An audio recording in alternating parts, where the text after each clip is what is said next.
You slowly awaken, Barbin. Your body, slick with sweat despite the cool air that fills the room, lit by the morning sun. Your fists are tightly clenched, as if bracing for an unseen threat, even though you know you're safe within these walls. A lingering exhaustion weighs on you, and yet, you realize you must have slept through the night, the remnants of a restless dream still echoing in your mind. The faint sounds of the world outside filter in, grounding you in the moment as you take stock of your surroundings. What the hell's going on with you, Barbin? You must have been asleep for a while, friend. Toblin said he didn't even see you leave the inn yesterday. Just taking a day to relax. Yeah, you catching a cold or something? No, I don't think so. And what do you mean I didn't leave the inn? I spent nearly all of yesterday helping Sister Gariel at her house, and then I had drinks with you guys downstairs afterwards. Are you losing it, Barbin? You didn't join us for anything last night? And the townsfolk said they haven't seen Sister Gariel in a few days. Wait, what? I helped her with cleaning her house yesterday. She's really sick. Sounds like you're the one that's sick, Barbin. If you're going senile, you may not want to join us today in the mine. It's okay, Barbin. It happens to the best of us. Something isn't right here. I need to go by her house again. Something must have happened. Do you need help, Bud? I wouldn't mind some, yeah. I have a really bad feeling about this. Well, we're just about finished packing for the mine, and it seems like you didn't even unpack your stuff. So let's all head there, I guess, before we head out. If my things are still packed, Ben, is my luck stone in my pocket like usual? You reach deep into your pocket where you usually keep your luck stone, the reassuring weight of it a balm for your anxieties. But as your fingers sift through the fabric, you feel only the weight of your stress and worry pressing down on you. Panic begins to set in as you realize it's not there. You hastily search through every other pocket you have, your heart racing with each passing moment. Finally, your fingers brush against something cool and smooth. A singular lance board piece. A queen. I throw it across the room. We need to leave now. I grab my bag and head out of the inn. Barbin, wait up. What's up with him? Is he always like this? He seems genuinely worried, maybe even a bit scared. We should follow them. You burst through the heavy door of the inn, Barbin, the cool morning air hitting your face like a welcome slap. Toblin's cheerful voice calls out a greeting, but you don't pause to acknowledge him, urgency driving your steps. The chatter of your companions fades into the distance behind you, their voices straining to catch up as you quicken your pace. As you rush past the Shrine of Luck, a familiar sight from yesterday, you take a moment to glance at it. It appears unchanged, though you can't shake the feeling that it looks a bit more worn than you remember. Or perhaps it's just the haze of your restless night clouding your memory. The offerings left by townsfolk seem untouched, a silent testament to the hopes and prayers of the village. Moments later, you arrive at Sister Gariel's home. The modest structure stands quiet, the door firmly closed, and you notice an unsettling stillness in the air. No sounds of life filter through the walls, no familiar hum of activity or echoes of conversation. A knot of worry tightens in your stomach as you realize you're alone in this moment, the world around you suddenly feeling all too heavy. You move around to the back of the building, your instincts urging caution. As you approach, the silence deepens. Give me a perception check. That's a dirty 20. Come on, there must be something. As you move to the back of the building, your heart pounds in your chest. You notice the rear door is cracked open just slightly, a thin sliver of darkness beckoning from within. The familiar scent of wood and earth mixes with an unsettling stillness that surrounds you. By this point, the rest of your party has caught up, their footsteps falling silent as they follow your petrified gaze toward the door. Their expressions shift from curiosity to concern as they register the sight before them. Whispers ripple through the group, questions unspoken hanging heavy in the air. The world feels suspended, every sound amplified in the tense silence. You can sense their unease mirroring your own, a shared instinct urging caution as you all stand at the threshold of uncertainty. Leaving the back door open? This feels like a trap. Feels more like we're too late. I agree. We need to investigate carefully, though. I'll go to push open the door, Ben. Everyone keep an eye and ear out. You can all go ahead and roll perception checks. 12. 15. 8. 11. 18. With a shared glance, your party steps cautiously toward the cracked rear door, pushing it open with a soft creak that echoes in the stillness. The dim light from outside spills into the entryway, revealing a modest interior that seems frozen in time. Dust dances in the beams of light, and the air is thick with an unsettling silence. As the five of you move deeper into the house, you notice nothing amiss, just the quiet, the stillness surrounding you. Four of you exchange glances, your footsteps echoing softly on the wooden floor. Yet there are no sounds of life, no rustling, no murmurs. Everything seems undisturbed, as if time itself has paused. Gundren, however, is drawn forward, his curiosity piqued. He strides purposefully toward a closed bedroom door at the end of the hallway, the others following his lead but remaining oblivious to any disturbances around them. It's only as Gundren approaches that the unsettling detail comes into view. A pool of gray sludge pooling ominously at the foot of the door. Its viscous surface glistens under the faint light, stark against the worn floorboards. We've seen this before. That drow lady at Cragmaw Castle melted into this after she died, right? I'll step forward, Ben. Is it the same sludge we saw after I sent lightning towards the drow in the castle? It is. Everyone ready attacks. Gundren, open the door. Fuck. Here we go, I guess. With a sense of foreboding, you push the door open. The sight inside sends a jolt of alarm through the group. The room is in utter disarray. Furniture is overturned. The bed lies askew, and belongings are scattered as if a frantic struggle took place. More gray sludge seeps across the floor, merging grotesquely with dark stains of dried blood that mar the wood. The air is heavy with a nauseating odor, a sharp metallic scent that clings to your nostrils. A single candle flickers on the nightstand, casting wavering shadows that accentuate the chaos and make the room feel even more menacing. The oppressive silence amplifies your concern, as the absence of Sister Gabrielle looms over you like a dark cloud. We need to go to the mine. They must have taken her. I don't know why, but they must have. It's the Black Spider's doing. If he has to resort to kidnapping, he must be worried. If he has to resort to kidnapping, we're gonna go kick his ass. Damn right. He must have been watching all of us this entire time. He must have known we were going to free Gundren, and that he'd need a new hostage to hold against us. Let's not waste any time. Wave Echo Cave is only about 3 hours away. Do any of you want to handle something before you make your way there? If not, we'll make our way to the cave, and you can all go over your level ups as we discussed prior to the session. I'm all set. I'm going to make sure to cast mage armor using my staff, though, before we set out. All good over here, let's do this. Same here. I'm all good to go. Me too. All right then, as you all travel, you can now officially level up to level 5. We can start with you, Peter. Also, just so everyone knows, Peter's Barbarian is using the 2024 Player's Handbook rules, while the others are using the 2014 Player's Handbook. This will kind of be a test drive for campaigns going forward. Rolling my HP first. I rolled a 12. Hell yeah. I'm now up to a max of 71. For those wondering, I rolled crazy high for my other health rolls as well when I made my character. Holy hell, Peter's a tank. We got a new frontline fighter, holy cow. At level 5, I now have 10 feet of extra movement, and I also have an extra attack. I'll end up going over all my other stuff from previous levels as it comes up. Sounds good. Who wants to go next? I'll do mine, and I'll also roll my HP. I got a 1, but we get to re-roll those. Now I got an 8. Much better. I'm up to a total of 57 health. At level 5, I also get an extra attack. Not much more than that. I rolled my HP and got a 4. I'm now up to a whopping 33 total. At this level, I get to replace one of my spells, which I chose to be enlarge and reduce, and I now picked up the 2 goaded spells, Fireball and Haste. Very exciting. I'm sure those will be a big help to you all in the mine. All right, time to roll my HP as well.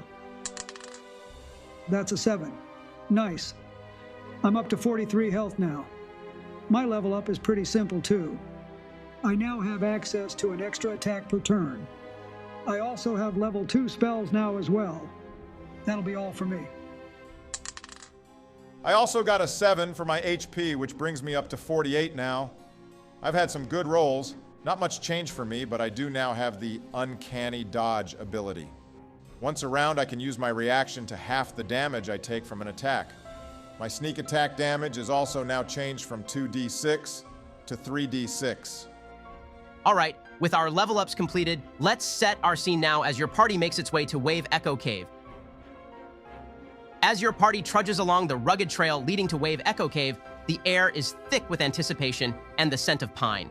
The sun hangs low in the sky, casting long shadows across the rocky terrain, while the distant sounds of nature fill the silence. Birds chirping, leaves rustling, and the occasional scurrying of small creatures.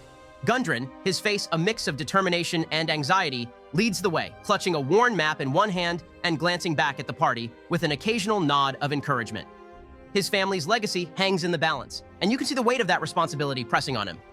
Beside him, Donnie walks with eager anticipation, exchanging ideas with Yorkus about the treasures that might await them deep within the cave. Their laughter occasionally breaks the tension, a reminder of the camaraderie that fuels their quest for fortune.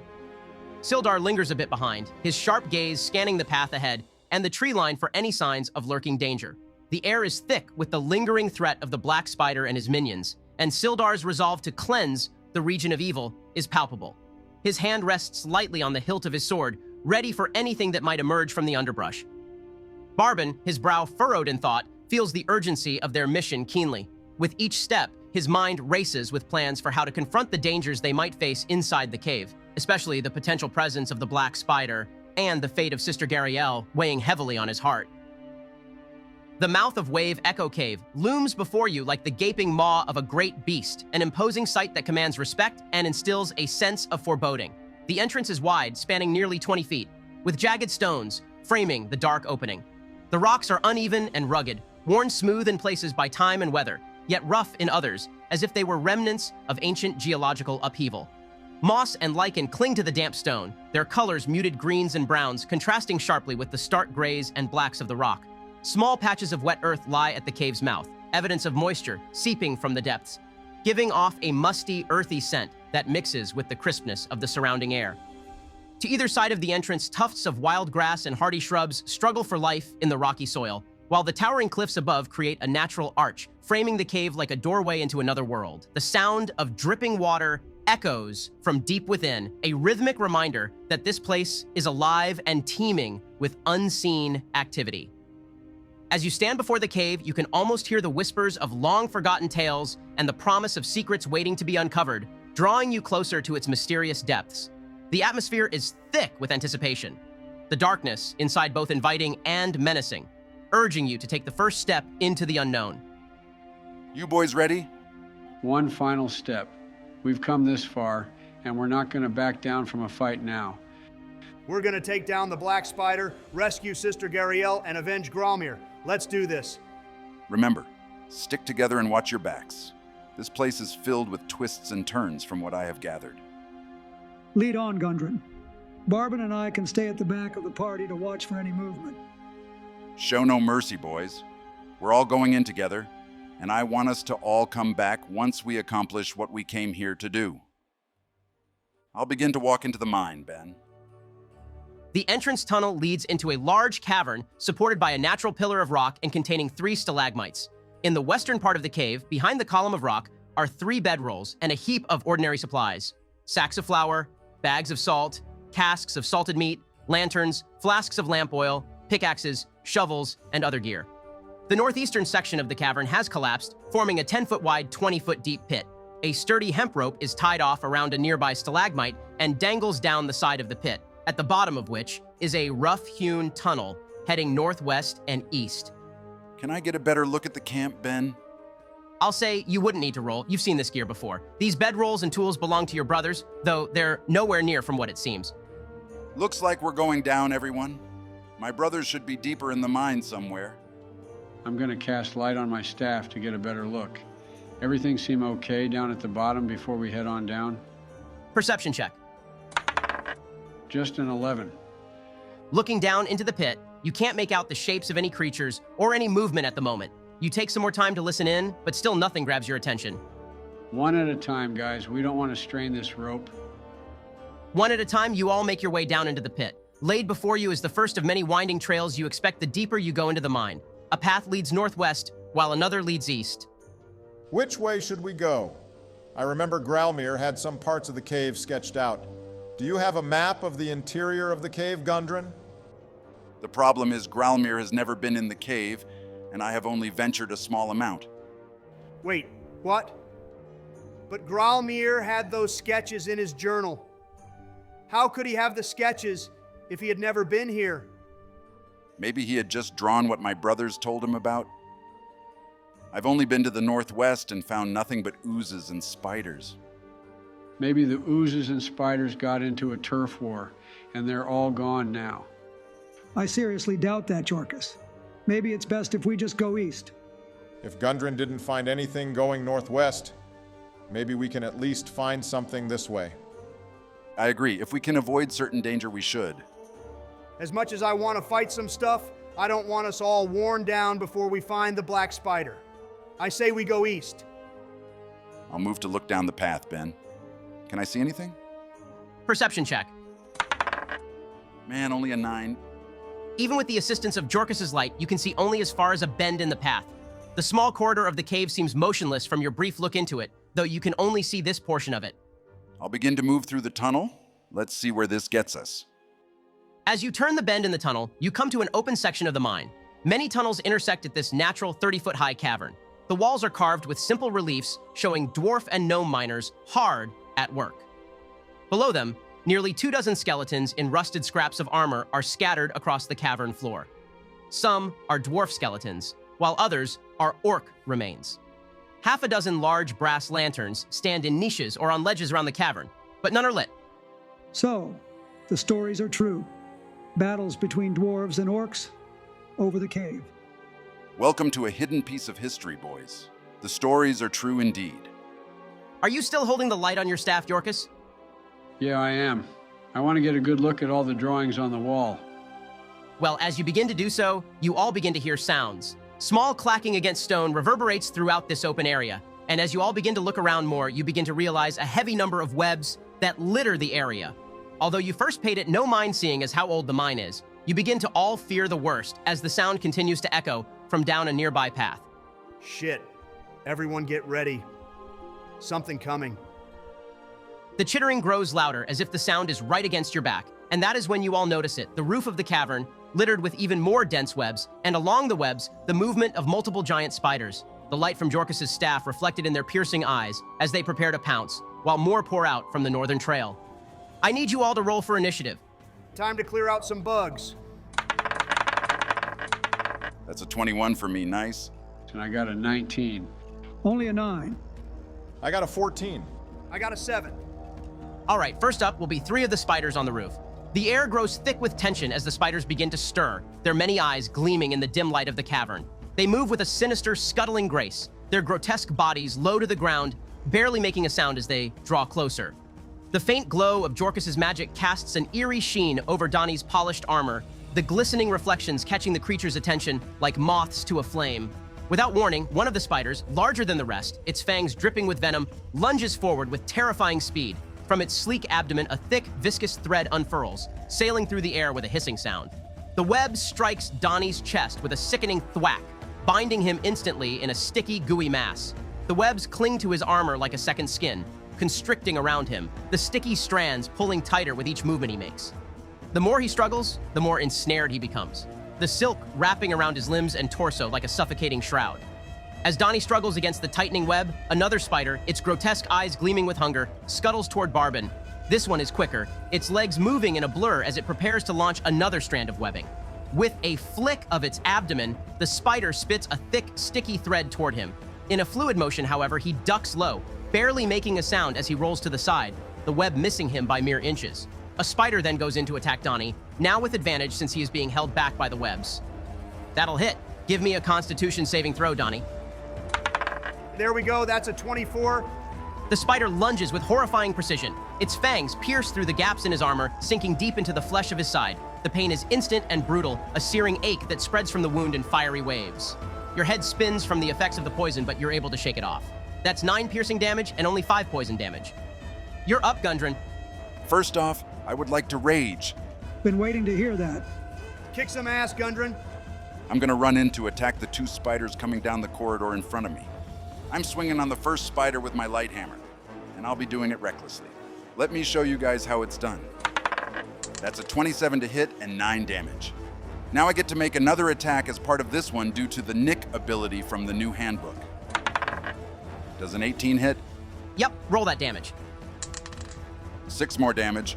I'm also able to now use my dual wield to attack with my hand axe. That's a 25 to hit this time, and another 13 damage. That'll take the spider out, wow. Holy hell, man.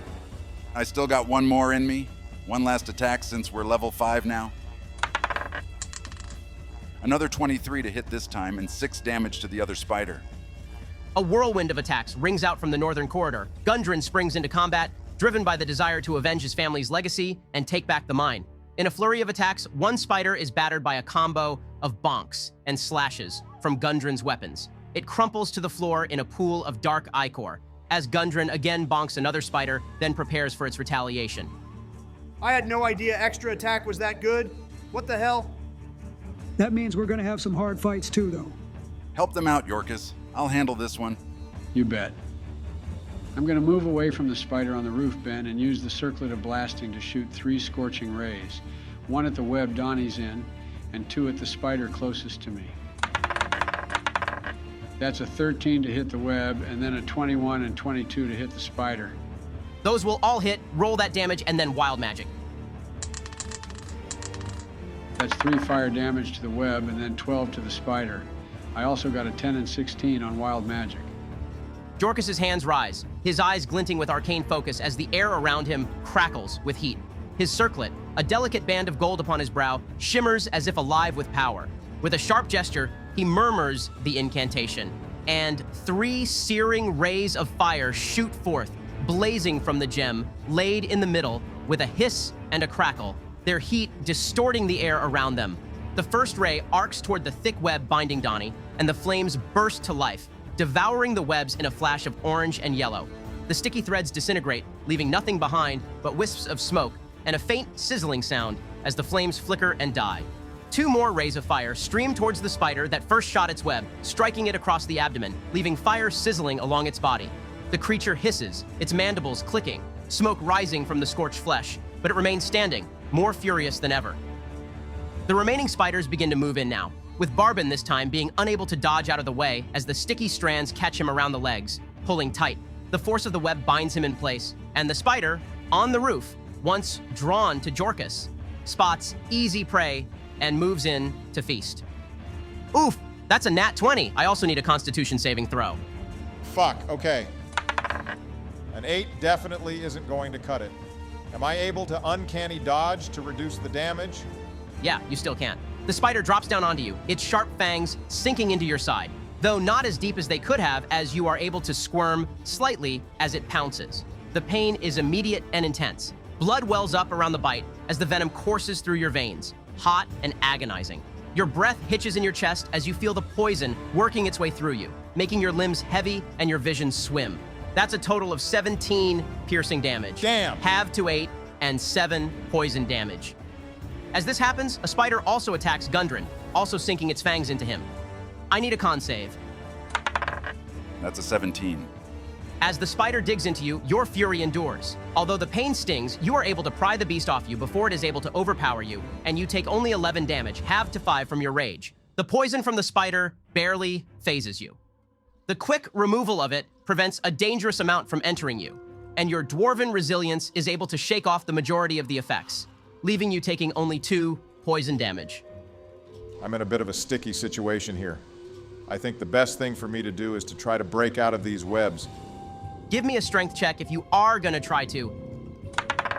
That's a 1, awesome. Looks like I'm staying put.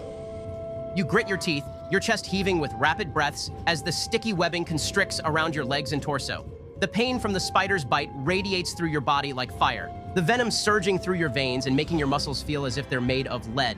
Behind you, the battle continues to rage on, but for you, it's becoming harder to focus as the webs continue to tighten around you, constricting your every movement. Let's try to clear some of these spiders out.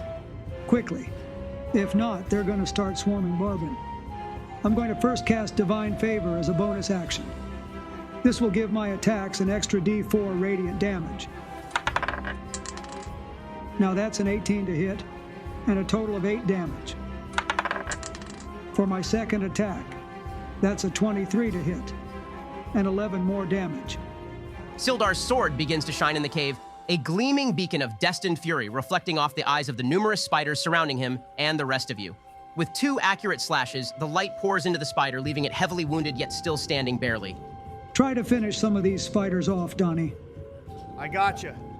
I'm gonna pivot to attack the spider that Jorkus had blasted with fire. Then I'm using my fighting spirit to gain some HP and gain advantage. That's a dirty 20 to hit and a total of 12 damage. Is it still standing? It is, but it's limping and on the verge of keeling over. All right, I'll be using my additional attack to try and finish it. That's an 18 to hit and 10 damage. After being freed from the webs covering him by Jorkus's ray of fire, Donnie stands as quick as he can and begins to attack the spider wounded by Jorkus as well. A slash across the face and a stab through the abdomen leaves the spider curling up, dead on the cave floor. Good work, Donnie. Yeah, nice one. I'm going to action surge and go for the other spider next to me now. Now that's an authentic Donnie Thane natural 20, boys. Take notes. Donnie's starting to cook now. And that's 22 damage altogether. This one's also on death's door now. Well done, Donnie. Well, Death better prepare to unlock that door. I'm using my extra attack again to finish this 8-eyed freak off. The 16 hit. Sure does. Roll that damage. That's another 10 slashing damage. With 1 spider taken down, Donnie summons all his courage and goes for another.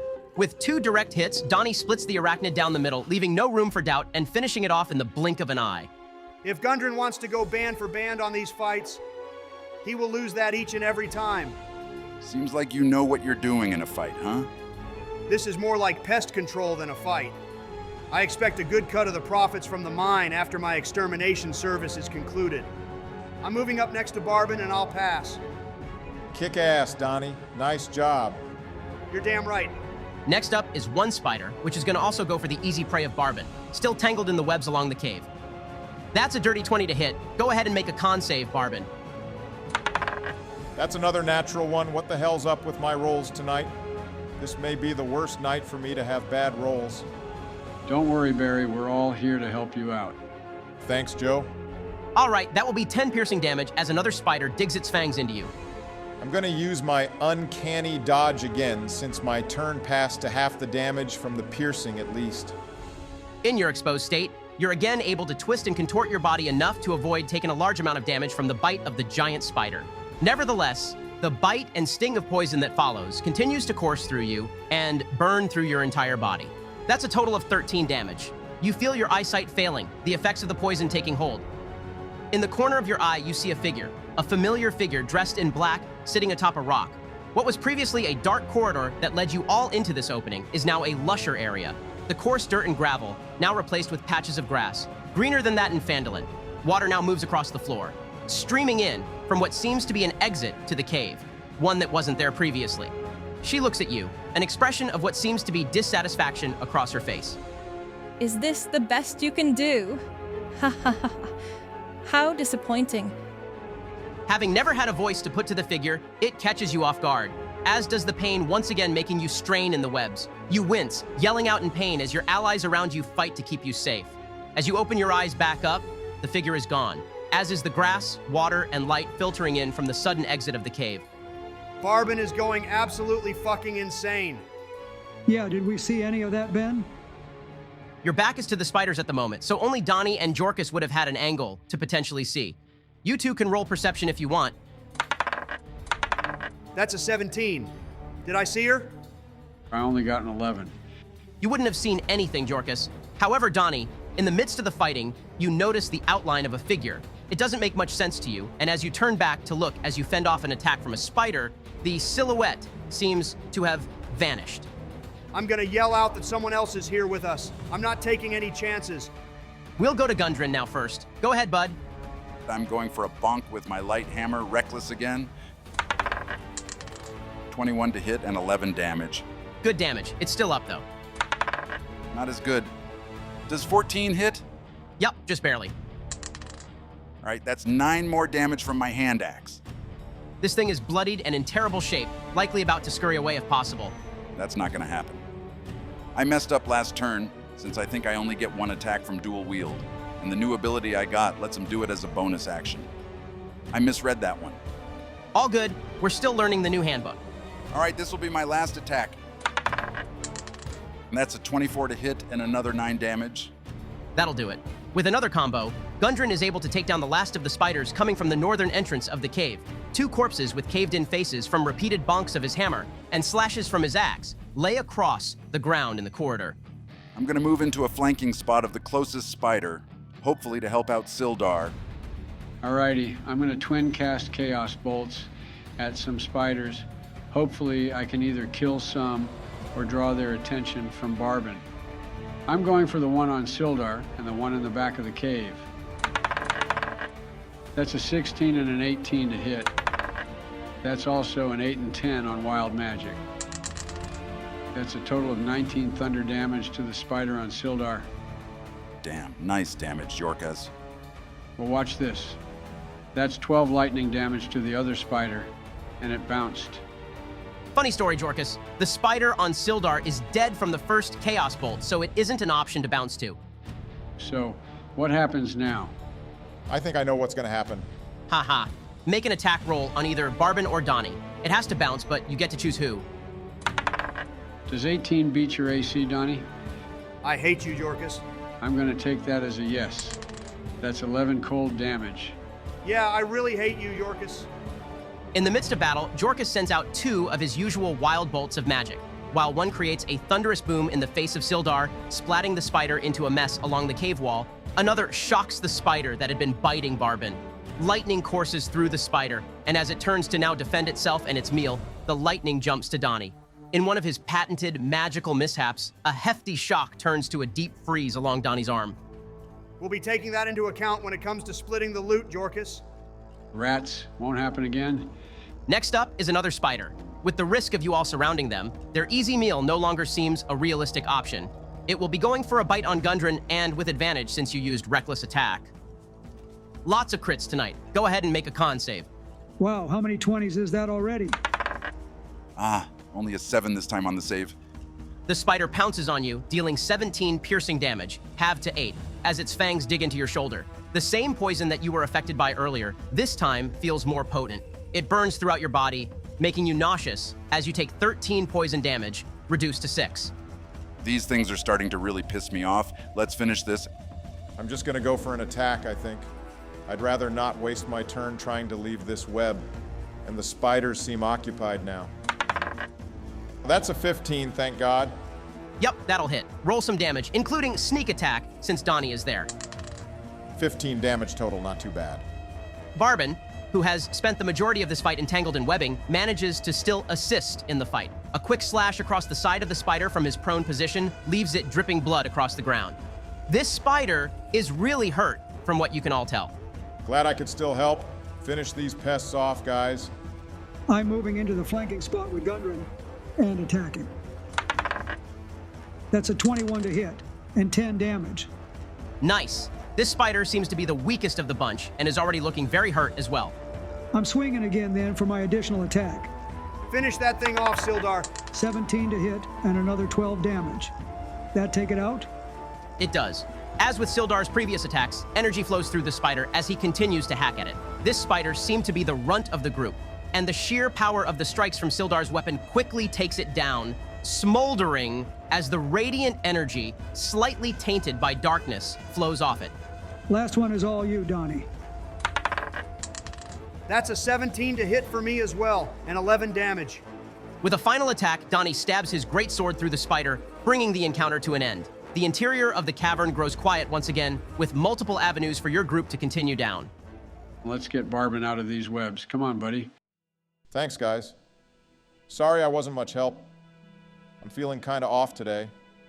Wait a minute. That's right. Is the figure still over by that path we came down, Ben? Are you looking from a distance or moving closer? I'm gonna go to where they were. I'm almost certain I saw someone over here, guys. I think we're being flanked. Give me a perception or investigation check, Donnie. Holy shit. That's a nat 20. Wow, nice. Give me a moment. I'm gonna go up with Donnie as well. You sure you saw someone? I don't see anything. No, I'm pretty sure I saw it too, Yorkus. Well, what did they look like? I didn't get a good look at them, but they were dressed in black, I think. He's right, I saw her in black as well. There was a lady. Was it another drow? Don't think so. You all scan the area where the figure was for a good 4 to 5 minutes, finding nothing of interest, no signs of disturbance in the area, and no figure hanging about. While looking though, Donnie, you look onto a higher ledge of the cave. And what you spot leaves you completely confused. Somehow, in this cave, is a lance board piece like the one Barbin had thrown across the bedroom back in the inn. What the hell? Is it the same one that he had? You had never gotten a good look at the piece before you all left the room, but it's hard to imagine how many random lance board pieces are lying around in Phandelver and surrounding areas. This is some fucked up shit, guys. I found that little game piece you had this morning, Barbin. Didn't you leave this behind? Or did you bring it? What? No, I left it behind. Something feels off about this. We need to move forward. I agree. Just leave the piece where it is and let's go. I saw some rooms to the south of that cavern we fought in. Won't catch me complaining.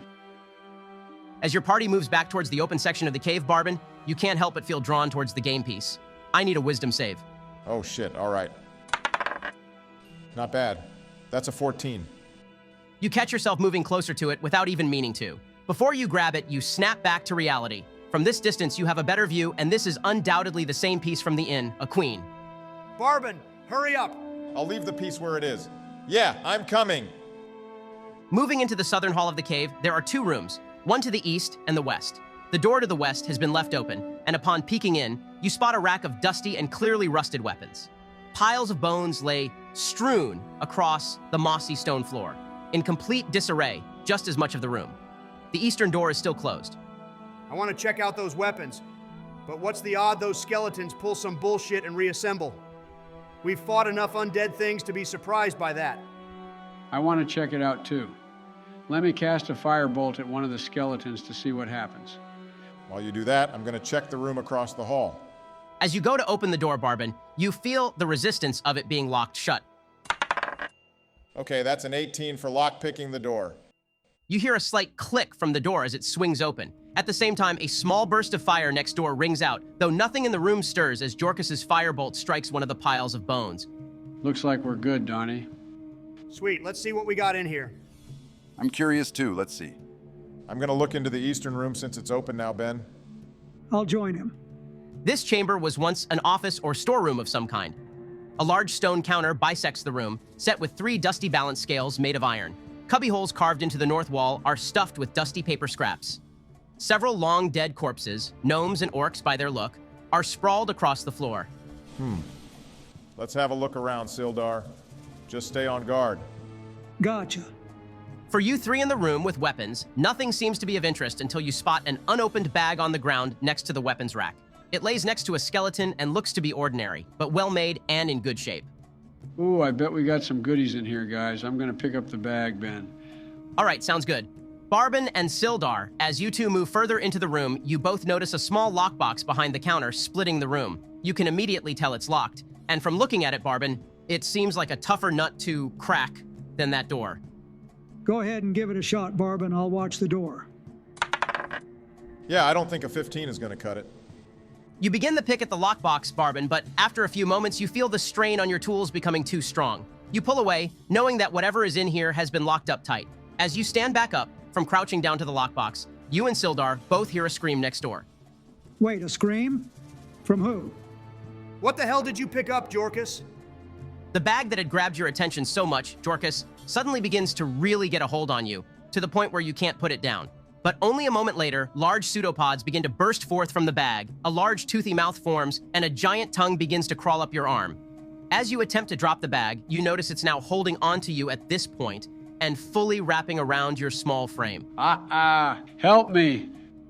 Well, I guess we know who's screaming now. I need you all to roll initiative. This will be a surprise round as well.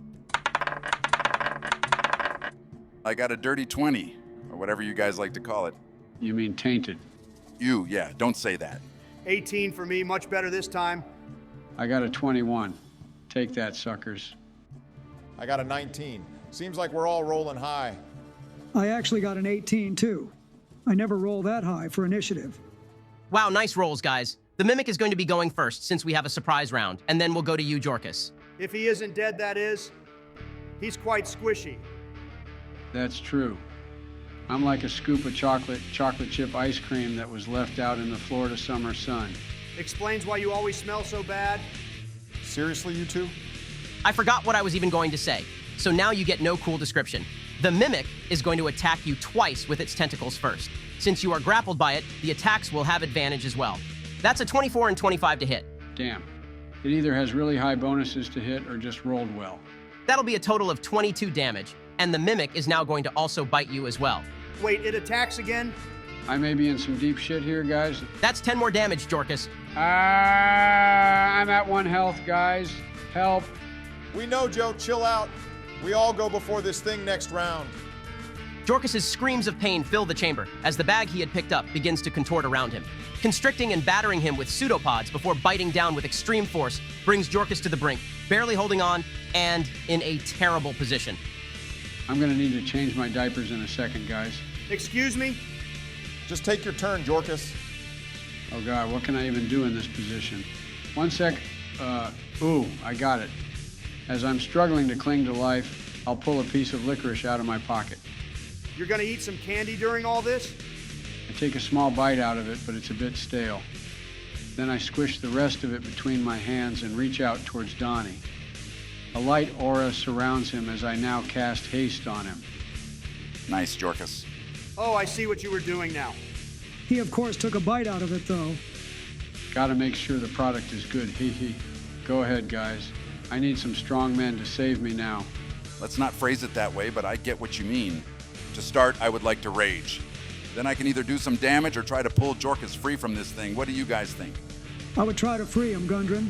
He can't take more hits like that. I'm a frail old man. Fair enough. I'm gonna try to pull Jorkus away from the Mimic pen. Go ahead and roll a contested strength check. You'll have advantage since you're raging. A 23 should do the trick. Nice. The Mimic got an 18. You managed to pry Jorkus free from the grasp of the Mimic. The pseudopods latched around him flail wildly as you move Jorkus out of harm's way, with the Mimic now shifting its attention to you. That'll be all for me. Go ahead, Barbin. I'm not sure what's going on now, and I only heard a scream. So I'm gonna sprint, using my bonus action to make it all the way into the room. You vault over the counter of the room you and Sildar were in, sprinting into the opposite room to see a horrible sight. Jorkus is severely bleeding, while Gundren is squaring off against what seems to be a bag sprouting tentacles with a mouth of jagged teeth and a giant tongue. What the hell is that thing? Just kill it. I don't think my spells would be much use here, so I'll shoot at it with my bow. Sweet, that's a 25 to hit.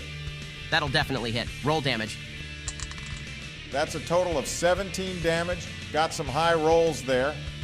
You let loose an arrow, not sure where to aim, but noticing the animated bag, visibly shudder in pain as your arrow sticks deep into it.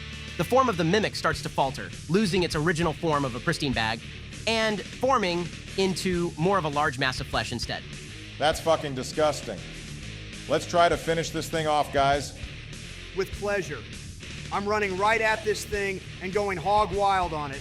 I'll be using Fighting Spirit to gain 5 HP and then attack with advantage. Oh yeah, Donnie.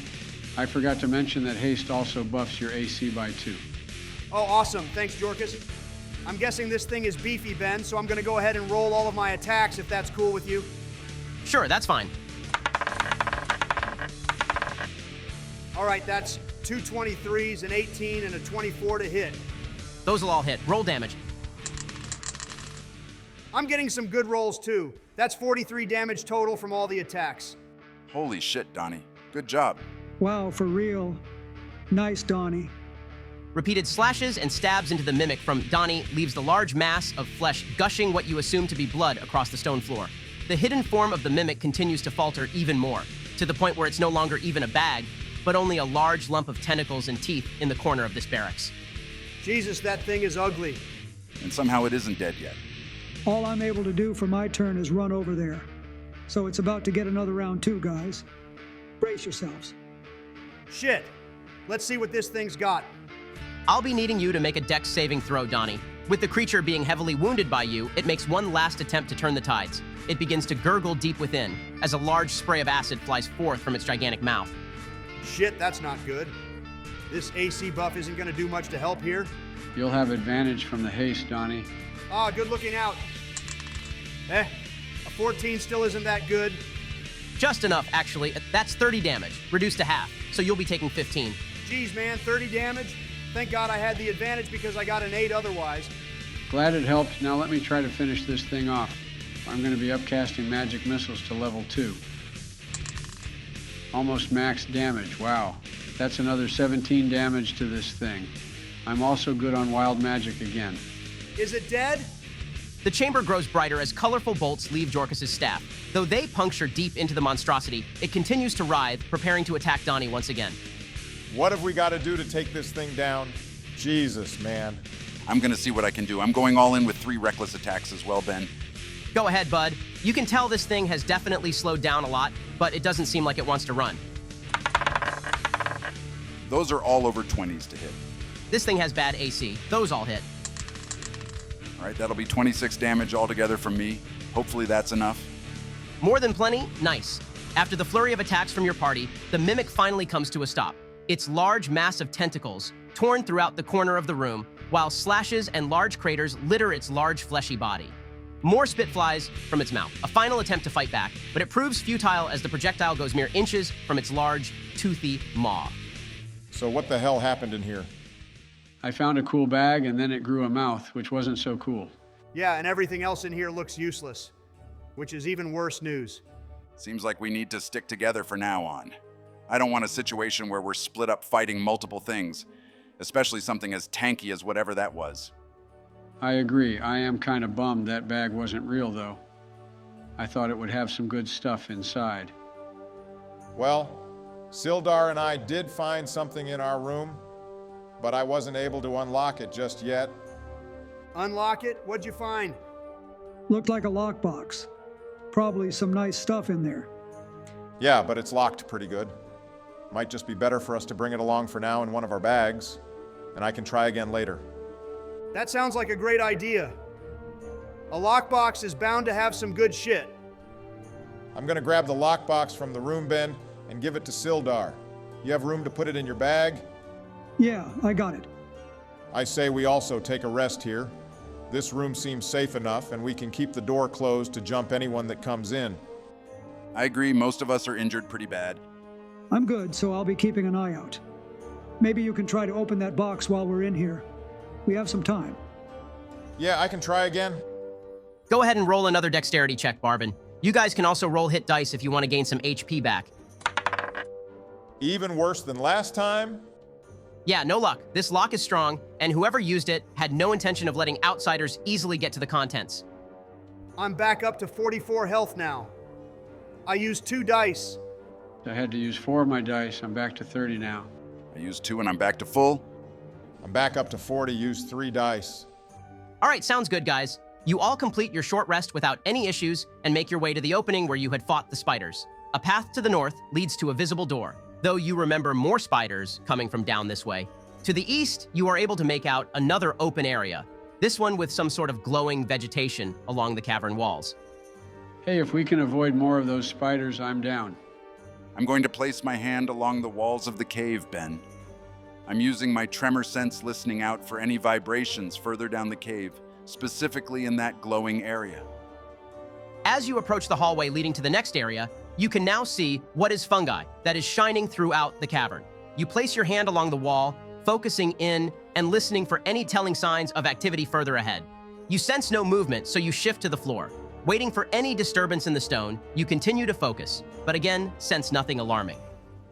It looks to be fine ahead for now, everyone. I say we move this way, but let's do it quickly. Everyone just keep an eye out in case. You all begin to make your way into the next area of the cave, taking in the view of the glowing fungi along the wall, unbothered by any cave creatures this time around. As you move forward, Gundren, you hear a pop. Oh shit. Beneath your feet, more pops erupt, as does the ground underneath the rest of you as well. Gas begins to rise from the floor as spores burst along the ground and walls of the cavern. I need you all to make a Constitution save. Well, there's no monsters at least. How about you don't jinx us, Jorkis? That's a nat 20 for me. I got a 17. 14 for me. Same here. Got a 14 as well. You all notice the spores quick enough to cover your faces as quickly as possible. None of you seem to be affected for the time being, but you would know, Gundren, that prolonged time here is like begging to face serious consequences. I'll mumble through my hands to the others. We need to get the hell out of this room. Is there a clear exit, Ben? You see a bend up in front of your party, with other options looking like dead ends from what you can see at the moment. Well, I'm making a run for it then. Hurry, guys. As you run across to the opening at the other end of the cavern, you see no further sign of fungi along the walls. The spores seem to be contained to that specific area of the cave, and this portion now opens up yet again to an even bigger area. The remainder of the party follows through the winding path ahead. Glittering minerals in the ceiling of this large cavern catch the light and send it back to create the impression of a starry night sky. Dozens of skeletons, many crushed under fallen debris, are scattered across the floor. The cave is large enough that it contains 2 freestanding structures. The nearby structure has battered and blackened masonry walls. Its double door is cracked and scorched. The cavern is divided by an escarpment into which a flight of stairs has been cut. I want to check out this room. But first, we should do a look through the area. We don't want to get caught in a battle on multiple fronts. I'll be keeping an eye on the fungi cavern we came from. I want to keep an eye out for that figure Barbin and Donnie mentioned. All right, those looking around can go ahead and roll perception checks as you scan the area and the previous cavern you came from. You got better perception than me, Barbin, so I'll just assist you for advantage. Same here, Gundren. Yours is better than mine. Sounds good. I got an 18. And I got a 14. Only a 7 on my end. Are any of you proficient in Arcana? I think I may be the only one. Yeah, just you.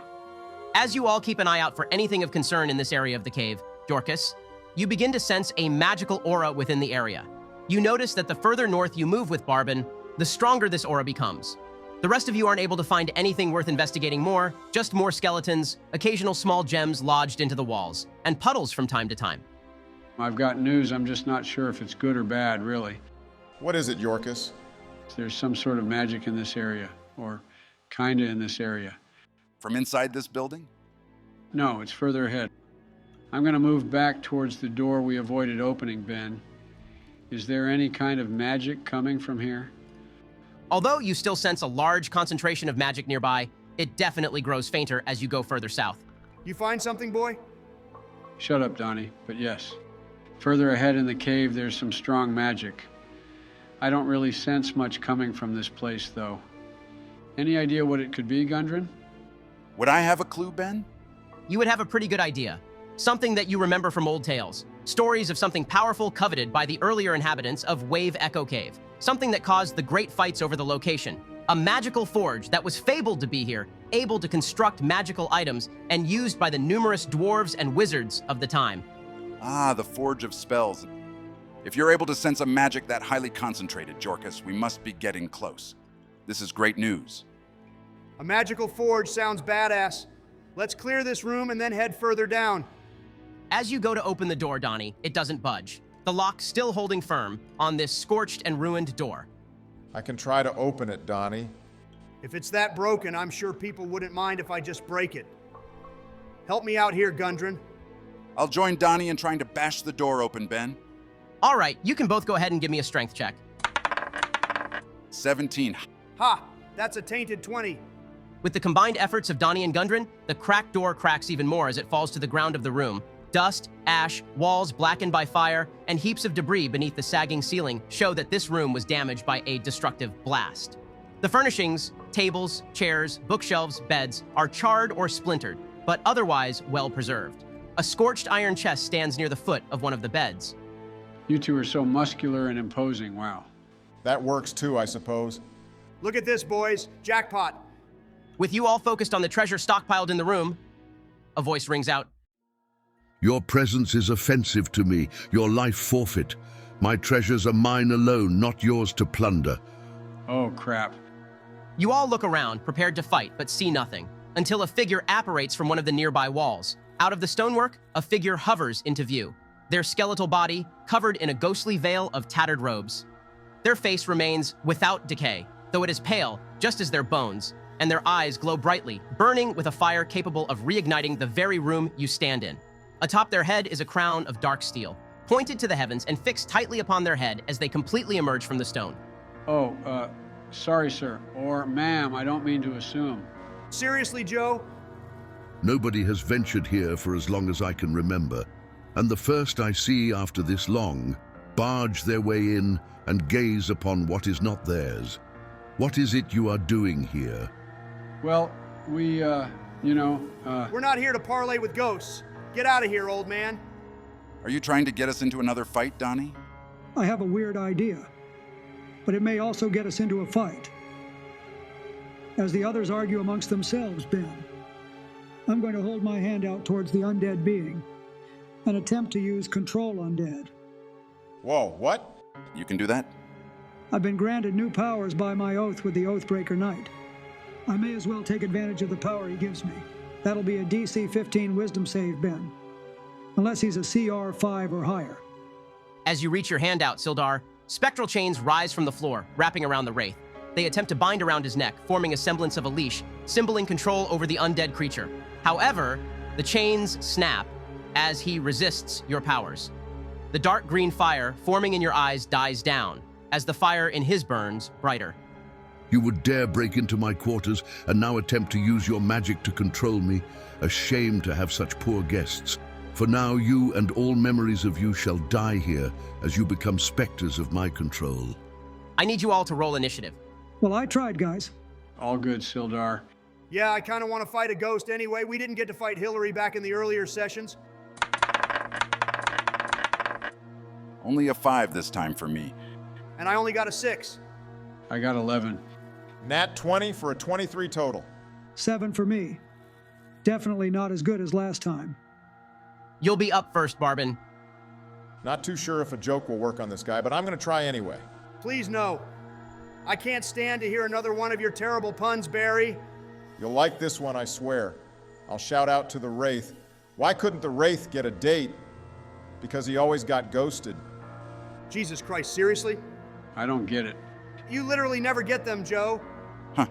That's pretty funny, actually. Yeah, definitely an improvement from last time. Wow, figures. The Wraith succeeds against the control spell, but fails when someone tells him a joke. Look at that. He seemed to like it. The Wraith begins to laugh. I get it. Then his laugh intensifies to the point where he can no longer contain it and begins to laugh uncontrollably after Barbin's crappy dad joke. You guys can thank me later. Now let's just hope he finds it funny for a little longer. Going to the Wraith's turn, he doesn't do anything, but this time, he does make the save against the spell. The laughter dies down as the Wraith realizes the joke really wasn't that good and was more of an insult towards him instead. I told you it was a crap joke. I'm going to cast some magic missiles at the ghost, Ben. That's 11 force damage from all three. All right, nice. Go ahead and roll wild magic. Oh, rats. You guys may want to back up. You can roll the D100 this time, Jorkus. Go ahead. Ooh, all right. That's a 74. As Jorkus sends out his volley of red missiles towards the undead creature, magic begins to flood the space around him. Jorkus's face begins to twist and his body contorts as what looks to be a clone of himself pops out of Jorkus's body. Excuse me? What? Oh, how'd you get here? The clone doesn't speak to you, Jorkus, and just looks around extremely confused like a newborn baby. The Wraith looks just as confused as all of you, wondering how in the hell Jorkus was able to cast such an incredible spell. I don't even know how I did that. Well, while they're all gawking at Yorkus's new buddy, I'm going to run into attack. That'll be a 22 to hit. That definitely hits. I'm going to be pumping a first-level Divine Smite into the attack as well. All right, that's an extra 3d8 since it's an undead creature. So that's 10 from the sword attack, and 15 radiant damage from the smite. 25 damage from one attack, nice. As you strike the Wraith, your sword bursts into a glow of green energy mixed with radiant light. It yells out in pain, being consumed by the burns left from your sword. Nice work, Sildar. Now it's time for me to kick his undead ass. I'm gonna get into a flanking position with Sildar first. Crap, that's a really bad roll. Only a 12th. Yeah, that one's gonna miss. This one's not much better than the first, got a 15. That one hits, bud. All right, nice. That's 11 damage. With your first attack missing, you take a second strike. Although hitting him this time, your sword goes cleanly through him. The Wraith's form flickers slightly, but you can tell he took less damage than you were hoping from the attack. Your mundane attacks are worthless. If you were smart, you would all leave while you can. Looks like we're gonna have to brute force these attacks. See what you can do, Gundren. All right, Ben. I'm first going to rage, and then I'm going in with 2 reckless attacks. That's a 16 and a 25 to hit, and a total of 22 damage from both attacks. As with Donnie, you notice that both your swings seem to deal far less damage than you would have thought. I'll be taking a shot with my bow. Hopefully it does some kind of damage to this guy. Crap. That's only an 11. I'm gonna move to the corner of the room after that miss and hide as a bonus action. Not sure how much good it'll do in a small room. That's a 15 on stealth. I'll pass. Being surrounded, the Wraith turns to Gundren first. Damn dwarves. I thought you had all learned the last time you came down here. He's then going to attack. I'm going to use my reaction to use my shield. I'll give him disadvantage on the attack. Thanks, Sildar. No problem. I gotcha. That's going to be a 19 to hit with the disadvantage, actually. Wow. Dang, all right. I need a con save, Gundren. All right, that's a 12. The Wraith stabs his hand deep into your chest. You all back up as shadows begin to flood the area around the Wraith and Gundren. You feel something within you lost, Gundren. Your very life force drained. That will be a total of 16 necrotic damage, which also lowers your max HP by 16. Whoa, whoa, whoa. It lowers his max health. Oh shit, we need to really start dishing out some damage to this guy. The Wraith then turns to Donnie. A spectral, venom-colored green hand apparates out of thin air and reaches out to you as well. As with Gundren, you feel your very life energy leaving you, though in this case, you see it visibly transfer to the Wraith rather than disappear completely. Now he's healing himself. Shit. That's a total of 15 necrotic damage, Donnie. Then you and Gundren are both able to get attacks of opportunity as the Wraith begins to descend into the floor. That's a hit from me for 11 damage. I hit 2 for an extra 7. With your final attacks, the Wraith's form phases right into the floor, leaving you all there cornering only where he last was. Wait, where'd he go? Hey, other Jorkus, you have any idea where he is? The clone of you continues to just glance around the room, Jorkus. He looks at you as you speak, but he doesn't answer you, let alone speak at all. Stage fright, huh? It's okay, Jorkus, I understand, and I'm here for you. He continues to give you a confused look and picks his nose before looking across the room again. You two literally share the same brain cell. Yeah. Go ahead, Sildar. I'm going to be here checking on my newly discovered twin brother. I think the best course of action for us all would be to group up. We can hold our actions to attack. Once he comes back out, we can all get him at once. I agree. Let's all group up by Jorkas since he's a bit distracted. So are you all going to be moving and holding your action to attack? Yeah, sounds good to me. Let's do that, yeah. All right, to save time, then we can just do all that right now. Go ahead and position yourselves. We'll then go to the Wraith's turn. He again rises from the floor. As he does, Gundren, Donnie, and Barbin, you are all able to make your attacks. You will have advantage from hiding earlier, Barbin. Nice, I got a 21 to hit for 8 damage. I also got 21 to hit, and that's 7 damage from me, too. Looks like we all hit. Awesome. That's 18 to hit from me and a total of 21 damage, including sneak attack. Nicely done, guys. As the Wraith rises from the floor, you all attack simultaneously. With multiple attacks from multiple angles, the Wraith is unable to reform after each blow. His form flickers more and more until eventually dispelling, fully. He leaves behind no trace of his being here, no last words, and further capabilities to attack your group. Jeez, that fight took a lot out of me. I don't know what that thing did, but I really don't feel so well. I'm thinking we check out the area up ahead. If it contains magic items, we can gear up and take a rest. Well, before that, I'm not going to forget this loot in the chest. Go ahead and pack up the stuff, and then we can head over to what may be the forge. I'm going to place a hand on Donnie and use the HP from my lay on hands pool. I'll give you an extra 20 health, Donnie.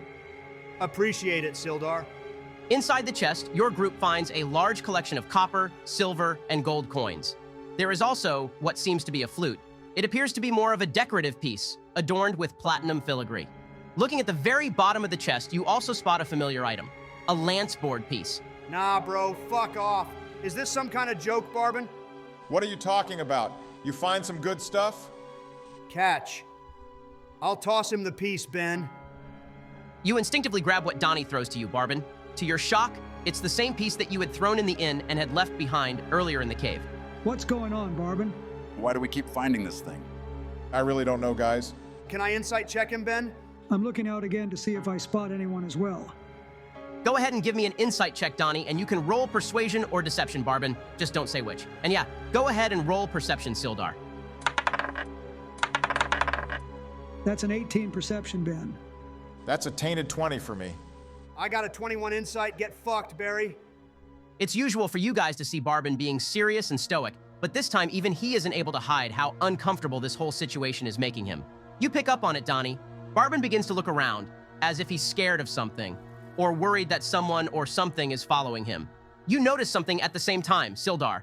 A shadow bolts past the doorway, heading north, deeper into the cave. You're unable to make out any details about the figure, but there's no doubt in your mind you saw something. Someone's here. Come on. You're bullshitting us all, Barbin. Either you tell us or don't count on us trusting you for much longer. I'm running with Sildar to go find the person he saw, Ben. You two believe me, right? I don't really know what to think, Barbin. This all seems way too weird for my liking. Let's just go see what they found. Come on, other Yorkus. As you turn around, Jorkus, a small mound of snow occupies the space where your clone once was. Damn, poor guy. I'm leaving the piece behind again, Ben, then I'm joining them. As your party continues north in the cave, you see no further signs of the shadow you had seen, Sildar. As you progress further, however, you begin to notice a green glow emanating from underneath a door, up ahead and to the right. The door has been left closed, and you can audibly hear noise coming from inside. The sounds of tinkering metal and hot steam fill the chamber as you move closer. We lost whoever that was. Damn it. You think they may have gone in here? Someone's obviously inside, judging from the sounds. If we got him cornered, let's just get in there. I kind of agree with you. I'm tired of being followed by whoever this is. Any objections, Barbin? I mean, I don't know why you're asking me, but no objections, I guess. I think you do know, and we're gonna find out. I'm opening the door, Ben. Throughout the room, you see a large workshop. Work tables taking up 2 corners of the room are scorched, and the plaster has been burned off the masonry walls. In the middle of the room, a stone pedestal holds a small brazier in which an eerie green flame dances and crackles. The brazier and its pedestal appear to have been untouched by the forces that destroyed this area. Behind the brazier, a pair of eyes stares back at you. These eyes, however, are not from one head, but instead from 2 spherical masses. This is nothing new to you, Donnie. These creatures resemble that of Xanathar in Waterdeep. However, they are smaller and with less eye stalks than the 8 that he has. Both of the creatures look at you before voices appear within your heads. Can we help you? Oh, shit. This is a bit awkward. You two wouldn't have happened to see a weird shadow creature, have you? A weird shadow creature? Don't believe so. Yeah, it doesn't exactly ring a bell, personally. Are shadow creatures the norm here? It's usually just zombies and other undead beings. So, there's this undead guy somewhere in the cavern, right? He keeps on trying to kill us by sending zombies to attack us, but we have strict orders to stay here and guard the forge. And he's too scared to come here. Wait, we literally just killed that dude. Black crown and everything? Yeah, that's the guy. You all found him? We just kicked his ass. Go ahead and give me a persuasion check, Jorkus. That's a 13, nothing crazy. The creatures look to each other, uncertain. Well, if that's the case, why are you all down here? I'll come forward, Ben. I am Gundren Rockseeker. We've come to rid this cave of the undead that have taken over after all these years, and protect the mines from the wrong hands. Rockseeker, you said? Phil, could you check the papers, please? Sure thing. The creature on the right moves towards the back wall and begins to read over a list of names. I don't see a rock seeker on here, Bill. Do you have any documentation, Mr. Rockseeker? You know how the rules can be sometimes. What? No, we're only here to assist in clearing out the mine. What in the hell's going on? Yeah, we're here to find the Black Spider. Have you seen him? Phil, is there a black spider on the list? I don't really think he'll be on there. He's kind of evil and all that. Don't see him, Bill. Check the no-fly list, Phil. Am I going insane right now? I'm starting to think we may. Not there either, Bill. Look, Mr. Rockseeker, you aren't on the list, so there isn't much we can do. We're just here for extermination for the town of Phandelver, Mr. Bill. Give me a persuasion check, Gundren. That's a straight 16, Ben. Phandelver hired you all? Does that mean Phil and I are all good then? The Lord's Alliance and Phandelver have sent us. If you were stationed here until a crew was sent to clear the cave, we are that crew. One last persuasion check, Sildar. I'm going to roll a d8 using my commanding presence ability to add to the roll. That's a natural 19 plus 7 and then plus 3 for a 29 total. He's a smooth operator. Nice work, man. Well, that's a relief. Phil gets your things. We're good to go, finally. I don't have things, Bill. Oh yeah, me neither. You all are lifesavers. We've been here for far too long. Yeah, I need a nap. Glad we could be of assistance. You can count on us. Well, take care and happy hunting. There's quite a few undead throughout these halls. You take care as well, Mr. Bill, and you too, Mr. Phil. As you say that, Jorkus, the two beings disappear into a portal that opens behind them. You get a small glimpse through the portal, a floating island located in an endless sea of space. A land where the islands are cogs of machinery, yet are not set into any visible mechanism. Before you can look further in, the portal slams shut, leaving you all alone in the room with the green glow of the forge. That was quite something. They were lovely, weren't they? Was nobody else shitting themselves? We probably would have died if we had to fight the two of them. Well, it's a good thing we didn't have to. Is this actually the forge, Ben? While the others speak amongst themselves, Gundren, you can't help but take it all in. The air inside hums with power, thick with the scent of molten metal and the tang of arcane energy. The forge itself is a grand structure, forged from ancient stone, its surface etched with runes that shimmer faintly in the dim light. When the flames lick at the iron, they dance with hues of blue and green, as if the fire itself has been touched by the weave. The treasures that once emerged from this forge, weapons imbued with spells to strike true, armor that could turn aside even the fiercest blows. Just thinking of the wonders that were created here, it stirs something inside you. As you continue to look throughout the room, you spot one of those relics, a warhammer leaning against a rugged chunk of stone. This weapon, a stunning combination of gold and steel, seems to pulse with an aura of power. The light from the flickering flames dances across its surface, highlighting the intricate carvings that spiral around the hammerhead. Each engraving hints at ancient runes, their meanings lost to time, but resonating with the whispers of history. At the center of the hammer lies a brilliant emerald, deep green and captivating. Its facets catch the ambient light, sending shards of green illumination bouncing around the forge. You can almost feel the magical energy emanating from the gemstone, a promise of strength and protection for whoever might wield it. This place is more than I expected. I'm not sure what I expected truly, but this is breathtaking. I'll pick it up, Ben, and call over the others. Take a look around, guys. Let's see what we can find for the upcoming fight, and we can rest for a moment as well. That's quite the piece, Gundren. As your group continues to look throughout the room, your attention is drawn to a curious object nestled among the rubble, the ornate sheath of a longsword, crafted from polished leather and adorned with intricate silver inlays. It catches the light of the forge with a soft shimmer, hinting at the quality of the blade it once housed. This sheath looks fancy. Do you all mind? Check it out, Sildar. You step forward to pick it up, Sildar. Your fingers trace the engravings on the sheath, feeling a connection to the craftsmanship of a bygone era. With anticipation, you draw the sword from the sheath, though the blade appears to be missing, the metal hilt glinting in the forge's light, but yielding only a broken edge where the blade should be. I thought we found another cool thing. Well, let's keep looking around, guys. There's probably more stuff we can use to take down the Black Spider and save Sister Garael. As the others continue investigating throughout the room, Sildar, you continue to hold the broken blade.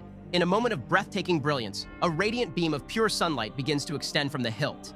The light grows stronger, coalescing into a shimmering blade that radiates warmth and power. It seems to hum with divine energy, illuminating the forge in golden hues and casting intricate shadows on the stone walls. The air crackles with magic as the sunlight blade reaches its full length, a dazzling weapon forged from the essence of light itself. You all turn around, amazed to see the sudden development. Well, I take back what I said. Nice find, Sildar. It seems the rest of us moved on too quickly. You were right all these years, Gundren. This place is more than I expected for you all to find. Now you can understand why we need to take it back. Those who are looking to harm Phandelver can easily do so if they control the mine. I'm gonna check out the door in the corner of this room, Ben. Entering, this small room is a separate workspace, where it seems like items being prepared for enchantment were polished, lacquered, and otherwise finished. Like the main workshop, it has been almost completely destroyed. In a corner atop a shelf, you spot a burnished copper breastplate, hung by chains as if left in a hurry before it could be completely polished. The steampunk looks of the armor give off the idea that it lacks the magical properties of other items in the forge, but you wouldn't be able to tell. Jorkus, can you come here? What's up, bud? Whoa, that's some nice-looking armor. Yeah, are you able to tell when something is magic just by, like, I don't know, looking at it? I can try. Go ahead and give me an Arcana check, Jorkus. That'll be a 16. Although you can't pinpoint what the armor exactly does, you have no doubt that this armor is more than may suggest just by looking at it. Keep a hold of this, Donnie. It's definitely magic. Sweet. Thanks, Jorkus. As your group continues to look through the forge, you see no further items of interest. The heat of the forge, however, offers a comfortable shelter for you to all rest. Were you all planning on taking a short or long rest? I'm worried that if we take too long to rest, we may miss the chance to reach Sister Garaele in time. I'll let you guys know. If you want to take a long rest, I'm not going to penalize you. We can just say your long rest goes by quicker than usual given the circumstances. You all know what's at stake, so in this instance, it's not surprising for you all to push past your usual limits. Thanks, Ben. Yeah, if that's the case, I think we should have a long rest. I agree. Thanks again, Ben. No worries, guys. Which of you are going to be keeping watch? We'll say the rest takes 5 hours compared to the usual 8. I can keep watch. I don't need to sleep exactly since I'm half-elf. I'll make sure to close the doors of the forge before we all rest. All right, you can go ahead and give me a perception check, Barbin. Wow, that's a nat 20 for a 25 total. Nice roll, man. Your watch goes without disturbance for the first 4 hours, Barbin. You position yourself near the entrance, eyes scanning the dimly lit space filled with the remnants of ancient craftsmanship. The flickering embers of the forge provide a warm glow, casting long shadows that dance along the stone walls. The forge, with its echoes of history, feels alive, every creak of the stone reverberating through the stillness. After some time, however, the soft crackling of the forge's flames, once a comforting backdrop, abruptly snuffs out. A flame burning throughout all these years, gone in the blink of an eye, leaving you startled as you see the room in only shades of gray. I'm going to approach the forge, Ben, sword drawn. As you move closer to the extinguished flame of the Forge of Spells, Barbin, you shudder, noticing a similar game piece set upon the edge of the once burning forge. An unnatural wind rises, cold and biting. The heavy air shifts ominously, and despite the solid stone walls and closed doors, the sound of creaking wood echoes through the room. Suddenly, the heavy doors swing open with a slow, ghostly motion, revealing an inky void beyond. Your pulse quickens as you peer into the darkness beyond, where shadows blend seamlessly with the cave walls. A figure materializes at the threshold, cloaked in darkness, moving with an ethereal grace that sends chills down your spine. Can I make out who it is, Ben? Another perception check. Unnatural 20? You make out the familiar silhouette of that from the inn. A female, dressed in all black with a widespread hat and holding a black book. She seems to glide rather than walk, heading northward into the depths of the cave. I'm tired of this game of cat and mouse. I'm following her, Ben. I'm closing the doors behind me as I do. Quietly, you move towards the threshold, your footsteps light and purposeful. You pause for a moment, listening for any sounds that might indicate danger, but the wind has died down, leaving only a tense silence in its wake. Determined, you step outside the forge, glancing back one last time before carefully closing the heavy door behind you. The soft thud of wood against stone is the only sound as the latch clicks into place. With the forge sealed off, you turn your attention back to the shadowy figure, which is now rounding a corner. I'm not even going to be stealthy anymore. I'm chasing after her. You pick up the pace until you round the corner, your breath steadying as you enter a cavern that opens up into a vast, echoing space. The sight before you takes your breath away. A shimmering underground pool of water reflects the faint light from above, its surface rippling gently. Stalactites hang like jagged teeth from the ceiling, and the air is cool and damp. Near the edge of the water, perched on a smooth rock, sits the shadowy figure you have been pursuing. She is dressed in flowing black robes, long black stockings hugging her legs. A large witch hat, adorned with mysterious symbols, tilts slightly as she leans forward, her back to you. About time you took the hint, Barbin. Why don't you come sit? I don't think I really want to sit with her just yet. I'll move closer, Ben. But I'm still going to stand. I was wondering when you'd get curious enough to come speak to me. And I've been wondering why you've been so secretive about speaking to me. Well, I don't see a reason to have an audience when we speak, and I'd rather have the conversation of your own accord. I'm not too sure as to what the conversation is about. I know I do have a few questions, though, I guess. Ask away, Barben. I guess the first one would be, is that game piece yours? We keep finding it, and no matter what happens, I can't seem to be rid of it. I wouldn't exactly call it a gift for you, as it was given to me a long time ago and I had lost it. I'll allow you to keep it, though, a sign of my trust in you. Pretty soon, to have that much trust in me. I'd like to think that I'm a fairly good judge of character. So, who gave you the piece, or was it a whole board? Very intuitive. It was a whole board. You may know his name, Mordenkainen. Do I know that name, Ben? Go ahead and roll a history check. Getting some good rolls for now. That's a 17. Mordenkainen, a legendary wizard, not just a figure of great power, but a force of nature that has shaped the very fabric of the multiverse. Well known for developing numerous spells while he resided on Earth, and as well within many cities in Faerun, such as Waterdeep. Last you had heard, as well as many others, he had visited a land known as Barovia, where he was driven mad. Rumors say he has since returned to Waterdeep, Baldur's Gate, and many other locations, but nobody is certain. You must be pretty good at magic to attract the attention of Mordenkainen. You wouldn't happen to know what's happened to him, would you? Or have a role in what happened? What do you take me for, Barben? That I would drive a friend mad after he was kind enough to provide me with gifts. I hope that if I were to offer you gifts, you wouldn't think me so fickle. She isn't telling me the whole truth here. She must be holding back on something. I'm going to sit next to her, Ben. Can I insight check her? These gifts do make me a bit suspicious. Go ahead, roll an Arcana check as well. Crap. That's a 5 insight. I did get a 21 on Arcana, though. Still some good rolls. You eventually take up the woman's offer to sit, even if you do so uneasily. You pose the statement of how suspicious you are, hoping to gauge her reaction, though her expression doesn't move a single inch. The half smirk she has had across her face persists as she continues to look out over the pool in the cavern. What does catch your interest is the aura around her. It's obvious she is well versed in magic. Even just looking back at what happened at the inn, you know that her ability to bend the reality around you is no small feat. In this moment, what stands out as you sit closer to her is the flickering of her form. It's intriguing. From this distance, it makes you question if she is even real. I understand why you may be a bit scared, Barben. It's not every day you are given the opportunity to save the one you care for. My offer is simple. You help me down the line, and I give you the ability to save her now. Who are you? How do you know so much about me? How do you know we don't stand a chance against the Black Spider? And what would this help down the line be? My name is Natasha. You can just call me Tasha for short.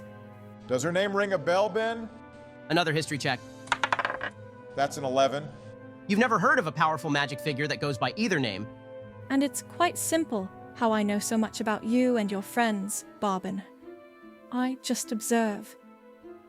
I admit I wasn't aware of your presence until you found that gift from my old friend, but I've been watching closely ever since.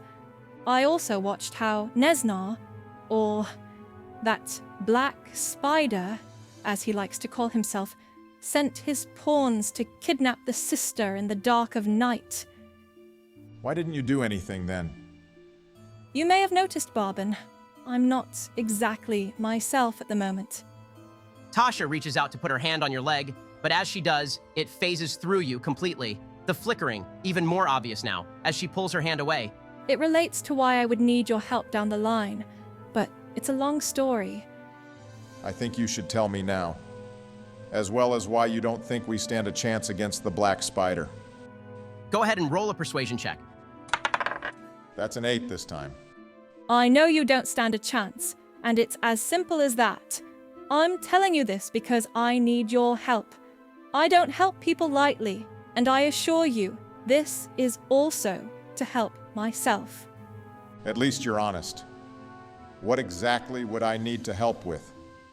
Tasha snaps her fingers in front of the two of you, her form flickering again as she does. Instantly, a single, long piece of paper unfurls, and written upon it is a contract, signed at the bottom, the name, Igwilv, the Witch Queen.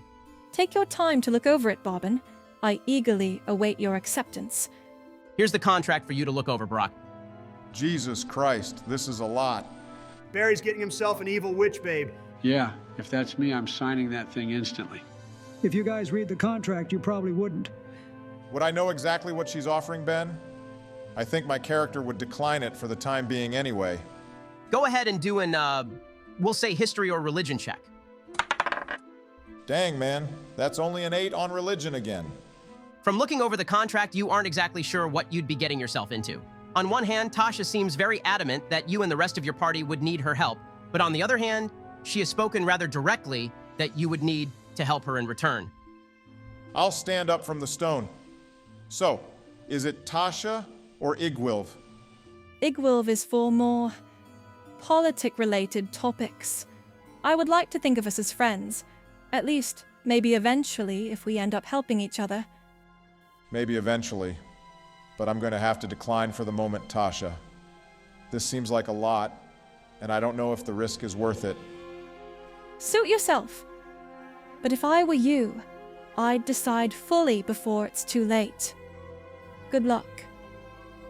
With those final words, the shadows in the cavern once again begin to converge alongside the edge of the pool. Tasha again snaps her fingers, the contract fizzling out into thin air as the shadows swirl around her. It eventually becomes too dark to see anything, the darkness filling the cavern.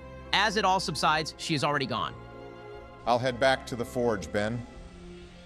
You quietly return to the Forge of Spells, the familiar green glow now being visible again from under the door as you approach, the intense winds from earlier gone, and the heavy shadows dispersed. I'll go on in and close the doors behind me again, waiting for a little longer to contemplate what just happened before waking the others. All right, sounds good. As Barbin awakens you all after your rest, you can all benefit from a long rest, with the exception of you, Barbin. Those of you who also got magic items can also now use them. For you, Gundren, a warhammer known as the Dwarven Thrower, a weapon capable of being thrown from a distance to deal more damage, with it also being able to return to your hand after hitting its target. Your max HP is also now brought back up from when it was reduced. Sildar, you now have the Sunblade, a weapon that deals pure radiant damage rather than slashing damage, along with additional damage to undead creatures. The light of the blade emits sunlight for 15 feet, and dim light out to another 15. You are also able to use an action to change the intensity of the light to make it more dim or bright up to the limits listed. And for Donnie, the Breastplate of Balance. Medium armor with 4 charges that replenish at dawn, capable of either canceling out advantage or disadvantage for any creature within 30 feet using 1 charge, or casting lesser restoration using 2 charges. These are some awesome items, Ben. Yeah, thanks for hooking us up. After making it this far, you guys have earned it. Now let's continue. You guys sleep well? It's time we finished all this. Like a baby. And now that we got some new gear, let's go kick some ass. I did some scouting ahead while you guys rested and found a way that was clear of more undead. Follow me. Barbin leads you all north into the cave. A narrow ledge overlooks a large cavern that houses a surging, seething body of water. The rhythmic booming heard throughout the mines is louder here. At regular intervals, a fresh surge of water funnels into this chamber and slams against the wall just below the ledge. The echo suggests that this cave might be one arm of a much larger cavern to the northeast. From this portion of the cave, you see another small path that heads south again, while there is a path of similar size that moves northwest. We able to hear anything coming from either way, Ben? You'll have to start heading into the pathways to make out potential sounds. The cavern you're all in now is far too loud and masks any sounds you would hear from adjacent areas. I'm gonna head to that upper path. I think we should follow the edge of the cave rather than heading back in. I'll go along with him. All right, you two follow me and we'll check for any sounds in the southern path. You can both go ahead and roll perception with advantage since you're in groups. That's a 16 for me. Got a 23 over here. As you three move down the southern hall, Donnie, none of you can make out any sounds of interest. You notice the occasional dripping from the roof of the cave, a result of the cavern you were just in, but nothing else from this point. Up at the northern path, Barbin and Gundren. This passageway is barely 4 feet high and is obstructed by rounded boulders and pebbles. It might have been a stream bed, though no water flows here now.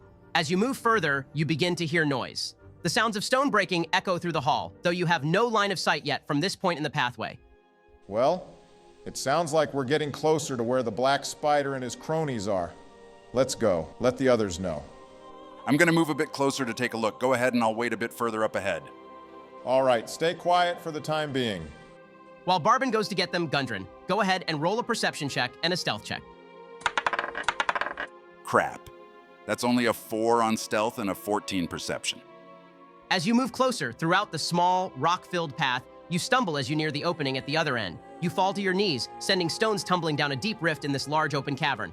As you trip, you quickly notice that your mistake has not gone unnoticed, with 2 bugbears in the chasm and a male drow up top, looking up to the source of the disturbance, before yelling out to a large amount of more bugbears further into the cavern. Well, shit, are they moving towards me? Yup. As you gaze down into the ravine, you see bugbears gearing up, while 2 launch javelins at you, one of which manages to fly directly at you, dealing 6 damage as it tears across your side. All right, well, I'm backing up and running to join the others. By this point, Barbin, you would have met up with the others. All right, Gundren and I were able to hear some people up by our path. Sounded like they were breaking stone, possibly digging for something. All right, well, we haven't heard anything from this way. You want to just go this way and see if we can sneak up on whoever you heard? Yeah, that may not be a bad idea. As long as there's no more giant spiders, I'm in. As the 4 of you converse, you begin to hear fast footsteps approaching you all. Running down the path is Gundren, looking panicked. Yeah, there's a few bugbears that way. Another drow as well. We would have come to get you, Gundren. Yeah, we're gonna head this way. It's pretty quiet here. That's probably for the best. I may have tripped and now they're chasing me. So much for surprising them. Well, let's get going. Maybe we can find a spot to ambush them or something. You guys moving down the southern passage? Seems so, yeah. Yup. The path drops down into a small drop in this room. A blast furnace and mechanical bellows powered by a water wheel dominates this large chamber. The furnace is cold and dark, but heaps of coal are piled nearby, along with carts full of unrefined ore. The water wheel sits in a 10-foot wide channel cut into the floor of the room, but the channel is dry. Multiple passages lead out of the room, while the channel you dropped into leads out in other directions. Is there a good spot to sit and ambush those bugbears? Go ahead and roll a perception check. That's a 10. No spots here seem particularly great for hiding. As you all move deeper into the room, the only spot that stands out as something of interest is the giant furnace and bellows. What you do notice is around half a dozen withered corpses that are scattered around the room. These warriors are still wearing the remnants of their armor. Sitting along the side of the blast furnace is a skull, and as you all move closer, it bursts into flames. As it does, multiple corpses begin to stir, limbs twitching as groans begin to fill this room. Okay, looks like we got some zombies. Yeah, but what's up with this skull? Not sure, but I say we back the hell up from it. The flaming skull begins to rise into the air, and the heat it gives off intensifies as it snaps to face your party. The corpses now begin to fully stand up, while from the entrance you all came through, a group of bugbears drops into the channel, weapons drawn. This is about to be a fucking mess. I'm gonna need you all to roll initiative. Great start. A natural 2-1. 16 for me. Same here. I got a 14. And I got an 8. All right, first up will be the bugbears, who were chasing you guys, but now have to fight some of the undead in this room first. 3 of them are going to climb up out of the channel and throw a javelin at one of the ghouls on the right. The other 2 that are already out of the channel are going to throw javelins at you, Gundren. 2 of the javelins thrown at the undead creature dig deep, knocking off chunks of its rotten flesh, while 1 is thrown wide. The creature, although temporarily halted, continues to advance towards the bugbears. 1 javelin also pierces you, Gundren. That will be 5 damage. Not too bad. Alrighty, you're up, Barbin. I'm gonna go to the floating skull in front of us and attack it with my sword, using booming blade as well. Does a 15 hit?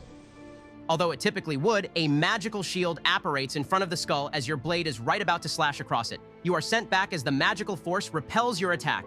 What the hell? Oh crap. This thing can use spells?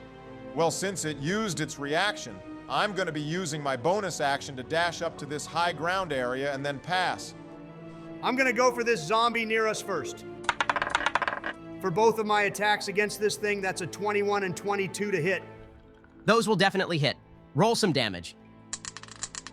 That's a total of 22 damage from both of my attacks. Wow, Donnie, nice work. In a flash, Donnie is able to take down one of the ghouls that had risen as your party entered the room. One stab through the chest, and another to lop the head off this monster takes it down. That's how it's done, boys.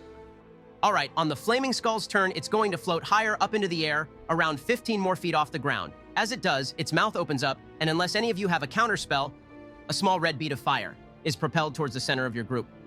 Wait, a bead of fire? Oh, shit. Did you learn counterspell, Jorkus? Fiddlesticks. We're about to take a fireball up the ass, guys. In that case, I will need the four of you still in the area to make a DC 13 dexterity saving throw as the small bead expands into a fiery explosion. I got exactly a 13, thank God. That's a nat 20 for me. Only an 8 over here. I got a natural one. Go ahead and re-roll that, Sildar. I'm using my bountiful luck ability as a reaction. Thanks, Jorkus. Let's see what I get this time. Wow, awesome. That's a 14 now. All right, you'll be taking a total of 32 fire damage, Gundren. Damn! The rest of you will be taking 16 fire damage. From the distance, Barbin, you see the large explosion ring out through the cave. A gust of hot air and cinders fills the cavern, blowing into your face as your allies can be seen, caught in the shockwave. Okay, can someone please take care of that fucking thing? I can definitely try. I won't be able to use magic missiles since it has shield, so I'll try a chaos bolt instead. That's an 18 total to hit. That'll hit. No shield used. Okay, guys, so we'll have to get an 18 at least to get past this thing's shield spell. That's a total of 11 lightning damage, Ben. This time, the Flaming Skull is successfully hit. The orb of magic Jorkus launches at it electrifies the air around it. But you can see, Jorkus, that some of the energy seems to be absorbed. It appears the skull took less damage than your typical enemy would. Crap. This thing has resistances, too. Hopefully you can brute force this thing on your turn, Gundren.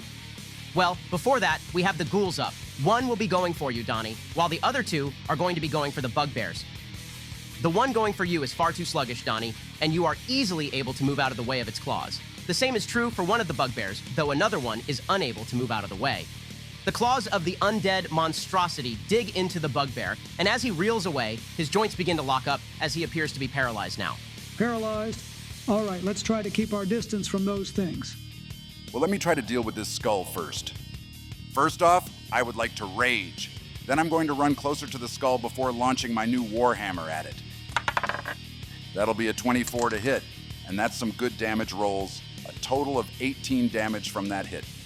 With pure force, you launch the warhammer towards the skull. A large crunch echoes as it makes contact before swirling back to your grasp, spinning the skull from the sheer effort behind your throw. The skull is visibly damaged, but still survived. I'm going to try to throw my hand axe as well. That's an 18 to hit, so that'll hit even if it uses shield. And another 9 damage. Nice one. This skull is almost completely caved in, cracks web across it while the magical flame burning begins to dim. See what you can do, Sildar. I have an idea. Let's see if it works. I'll hold my finger out to the skull and say, approach. I'll be casting command with a DC 15 wisdom save. Oof, it's smart but not wise. The skull begins to move closer to you, Sildar. It descends from its higher up spot, not flinching, and completely enthralled as it comes within 5 feet of you now. Perfect. Hopefully we can take this thing down now.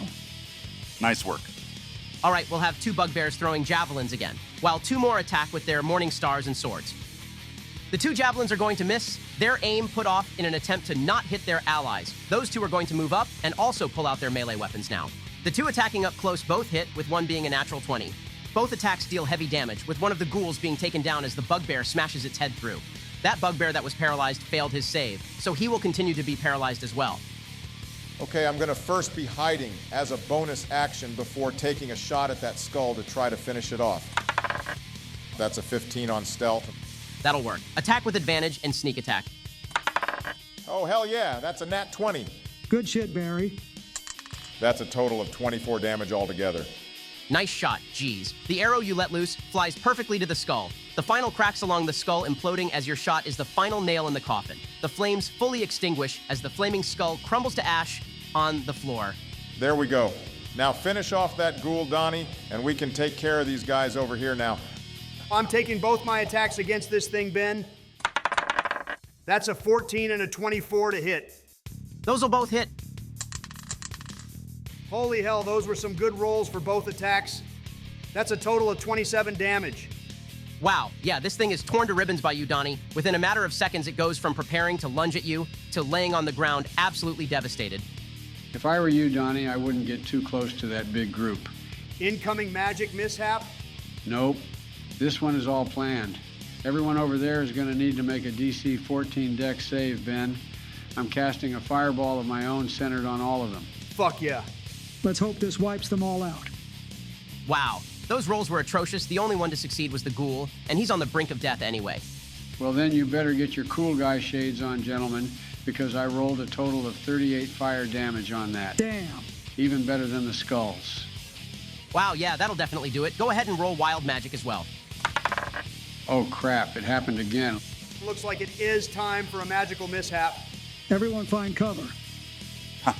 For real. With a small red bead of fire being launched across the room, another fiery explosion pops your ears. In the aftermath, not one soul is left from the inferno. But for you, Jorkus, you begin to notice that your bag has become a bit sodden. It must have pissed itself. Let me check on it. The moment you check in your pack, Jorkus, a lovely scent fills your nostrils. Mixed smells of lime, lemon, kiwi, and other fruit. Oh, how lovely. Though as you fully open it, suds begin to overflow out of it. All 15 or so of your rations left inside being magically morphed into soap, some still as bars, while others are completely melted. Well, I hope you guys have some food to spare. You've definitely had worse magical hiccups, I suppose. I'm gonna take one of the bars and polish my armor. It's pretty decent soap. Not enough to buff out dents, but it clears your armor of ash and blood from the prior fight.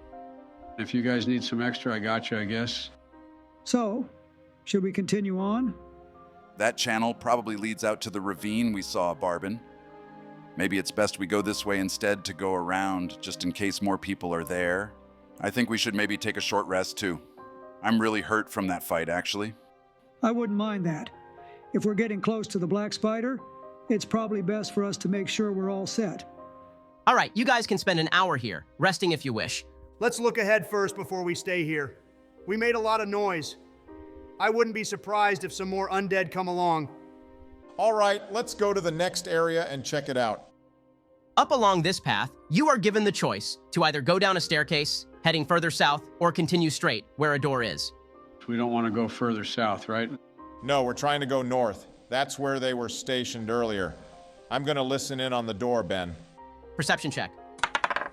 Natural 19 plus 5. You press your ear to the door, look through the small gap at the bottom, hoping to find any giveaway that someone or something may be hiding or residing in the room. After a thorough check, you're fairly confident that it should be good to go in. All right, I'll open it up. Come on, guys. Old stone bunks line the walls of this barracks, which is lit and heated by a glowing iron brazier in the middle of the room. This looks good enough. Pile up those boxes in front of the doors for now. That should prevent anything from surprising us. Yeah, this should do for a short time.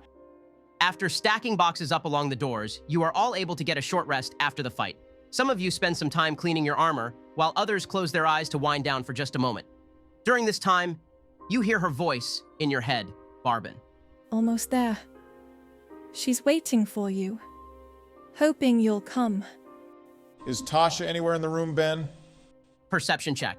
Would any of us see her too, Ben? Depends on what you would all be doing right now. I'll be laying down. I took some hefty damage.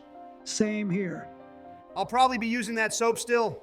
Me too, gotta get Donnie's hard-to-reach spots. Excuse me? All right then, you two can go ahead and roll too. That's a 12. Natural one, great. Only a 5 for me too. You don't see her, Barbin, only Donnie being creeped out as Yorkus offers to help him clean off. Don't come anywhere near me, Yorkus. Oh, come on, I'm just trying to help. You still think you can stop what's coming? I'm trying to give you a warning. I'm just gonna ignore her and rest up. Nesna knows you're all close. I'll see you when the time comes. With that last remark, she pushes no further, and the remainder of the rest goes by for all of you without issue. Who is using hit dice during the rest? I used 3 of mine and got back up to 61. I'm gonna also use 2 of my dice from Warrior of the Gods, really quick too. All right, awesome. I'm back to full. I used 3 of my dice, and I'm back up to full as well now. Same for me, but I had to use 4 hit dice. I never got the long rest from earlier, so I had to use my remaining 2 hit dice to get back up to full. 3 hit dice for me, and I'm at full too. All right, With your rest completed, where would you all like to go? Let's head through the western door of this room and see if we can go further north in the cave. I'll slowly open the door, Ben, and begin making my way through the next portion. Going through this door, you are faced with a crossroad of either continuing west down a staircase or north up another staircase. Looking down the path to the west, you see another area with a pool of water, this one likely smaller than the one your group had previously been through. Up the other staircase seems to be a hallway. Well, we want to go north, right? He must be there. I'm going up the stairs, Ben. Looks like we're following. Come on. As your group ascends the stairs, the tension seems to rise with each step. For Gundren, the knowledge that somewhere nearby, the black spider awaits him, anticipating the opportunity to finally take down one of the dwarves seeking to prevent his control of the cave. For Sildar, the opportunity to finally rid Phandelver of the evil that has lurked in the shadows, a chance to do right by them and his new oath, to protect those who need it, no matter the lengths he has to go. For Donnie, the chance to gather more gold and valuables than he could possibly dream of, or at least enough to pay off his debts and have something left afterwards. For Yorkus, the intrigue of even more magical artifacts, tomes, scrolls, and more, all so close, but guarded by somewhere feared by so many. And for Barbin, the understanding of what is at risk, a blossoming love interest on the precipice of being taken away, the knowledge that should something go wrong, he may not have the ability to change the impending outcome, unless he makes a deal. You all continue to climb, the staircase seemingly stretching forever as you all become more focused, yet also worried. Webs fill the landing of the staircase, having to be torn off by those with sharp weapons and burned away by Yorkus. To the right, a staircase leads down to a large cavern, the one your group had previously seen. The webs stop at the descent, but continue on to the left of the hallway, where stone has crumbled down, but is joined by a turn going north. All these webs, I think this is it. Which way? Left. The more webs there are, the more things the black spider is trying to ward off. Agreed. I'll start moving ahead, cutting the webs as we go along. You all move further down the hall, the soft sound of Donnie's sword a backdrop for you all as you continue. As you make your way to the end of the hall and look to the right, a pair of double doors stand ahead. Heavy stone slabs covered with murals of how the dwarves, gnomes, and humans found the mountain, forged the pact, crafted weapons, a display of interracial friendship, and the greatness and riches that came with it. I think this is the place. It must be. Are we ready? We have to be. It's time we take back the mine and free Phandelver from the evil that has lurked here. I'll push open the doors, Ben. With a heavy thud, the doors shift, revealing what can only be described as incredible, yet horrifying inside. 6 cracked marble pillars line the walls of this hall, at the north end of which stands a 9-foot-tall statue of a dwarf seated on a throne, a mighty stone warhammer across his lap. Large emeralds gleam in the statue's eyes. Webs litter the outskirt of the temple, strung across to hang from the pillars, whereupon multiple giant spiders are nested, waiting orders from their master. In the center of the room, standing beneath the statue, is a drow male. He bears a red marking, matching his blood-red eyes, in the center of his forehead. He is dressed in black robes, contrasted with red accents. He stands there motionless, holding a staff in his hand. This black staff rises to multiple sharp points at the top, resembling the legs of a spider, looking to reach out and snatch up prey caught in its web. Beside him are 2 figures. One, a dwarf in torn rags, injured and sitting on the ground next to the drow with a look of immense pain. You instantly recognize him, Gundren, as do you, Sildar, Nundro Rockseeker. The other figure is a blonde elven woman laying across the cracked stone of the temple. She is bloodied and wearing ripped and dirty clothing as well, but unconscious, unlike Nundro. The drow doesn't move, but speaks up. It seems that I must deal with you all myself. A pity it must end this way. I must admit, I am intrigued as to why you would all go through this much trouble just to meet your end. Damn you, Neznar. You asked for this, so we came. At the mention of his name, he snaps to you. His cold and calculating demeanor instantly changed to something of disgust and confusion. It's obvious he wasn't expecting to hear his name dropped by any of you. Where have you heard that name? And who gave you permission to speak it? Does it matter? You'll be dead soon anyway. Damn right. This mine doesn't belong to you, and you know it. Release my brother. Neznar nods his head towards Nundro. He stands and begins to slowly limp towards your group. Go ahead and give me an insight check, Gundren. That's only a 7. Nundro looks back at Neznar multiple times as he continues to move closer to you all. A smile spreads across the black spider's face now as he speaks up. Nundro will die here along with the rest of you anyway. As Nundro reaches your group, he begins to cry, resting his hand on your shoulder, Gundren. You're okay now, brother. We've got this. Wait outside the room for us, Nundro.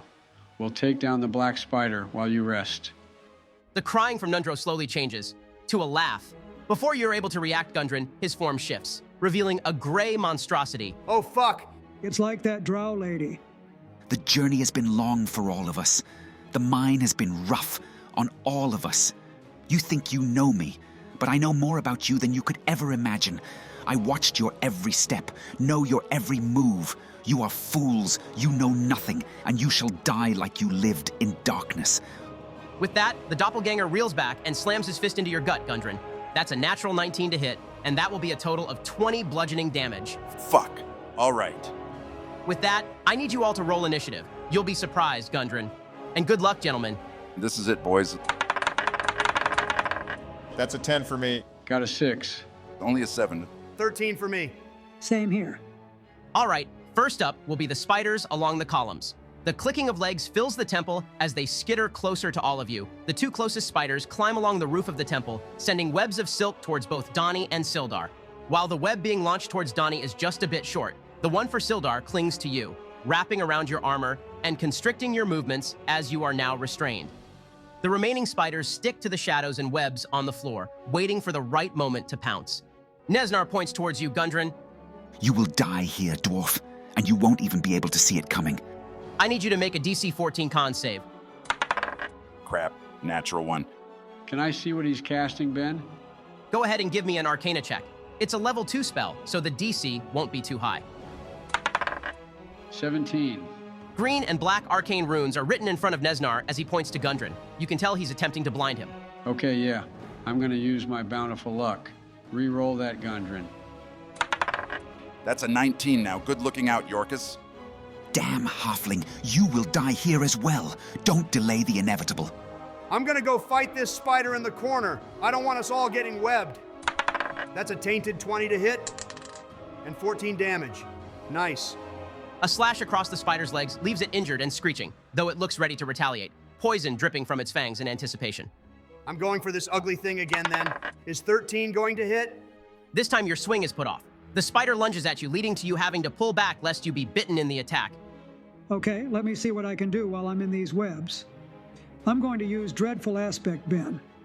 The two spiders on the roof and the doppelganger need to make a DC 15 wisdom save or be frightened of me. Dang, that's a failure for all three. They'll all be frightened for a minute now. To make the save again, they need to get 30 feet away. If they stay here, their attacks have disadvantage while they can see me. Dark energy begins to pour off of you, as if shadows are growing right out of your armor. It grows throughout the room, leaving the spiders along the roof shuddering in fear, while the doppelganger looks back to its master, terrified. You fight till you perish. Run away, and I will kill you myself, you cowards.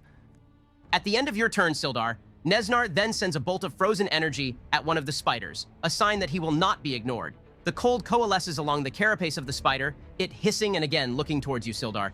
He's able to do stuff on our turns. Welcome to higher level D&D, Donald. We get stronger, and so do the enemies. This means we need to play smarter, so don't rush in unless you can get backup. Agreed. We need to stick together for the moment. At least until we can clear out these other things. I'm going to run to a flanking spot with Gundren against the doppelganger. Then I'm going to attack using Booming Blade. Nice. You'll have advantage on the attack and sneak attack if you hit. That's a tainted 20 to hit. Let me roll all these dice real quick. That'll be 8 damage from the sword, 8 from Booming Blade on a hit, and 10 from sneak attack. If the doppelganger moves now, he'll also take another 2d8 if he moves on his turn. Wow, nice work, Barbin. That's a lot of damage. I'm going to now cunning action disengage to back up Donnie and pass. Let's get it. Fearful of the backlash it will face from Neznar, the doppelganger is going to stay where it is and attack Gundren with disadvantage. Oof! Yeah, those both miss. Both swings from the doppelganger are easily dodged, its attention focused more on the intense, almost suffocating shadows coming from Sildar along with his sword of pure sunlight. Due to this, it's going to move away regardless of the punishment it will endure from doing so. That's an extra 4 thunder damage as he moves. Useless, all of you. Neznar then looks at you, Sildar. You feel a searing pain rising in your head. I need a DC 14 intelligence save. An intelligence save? Those are usually really bad spells. Straight roll, but I got a 15, thankfully. The pain subsides, with Neznar yelling out in anger. Stop dragging this on, all of you. Fuck you, Neznar. I'm gonna send out magic missiles. 2 at him and 1 at the web around Sildar. That's 8 damage to him and 5 to the web. Although the webs around Sildar are torn to ribbons, a shield of tiny spiders apparates in front of Neznar, blocking all damage from the missiles. Pathetic.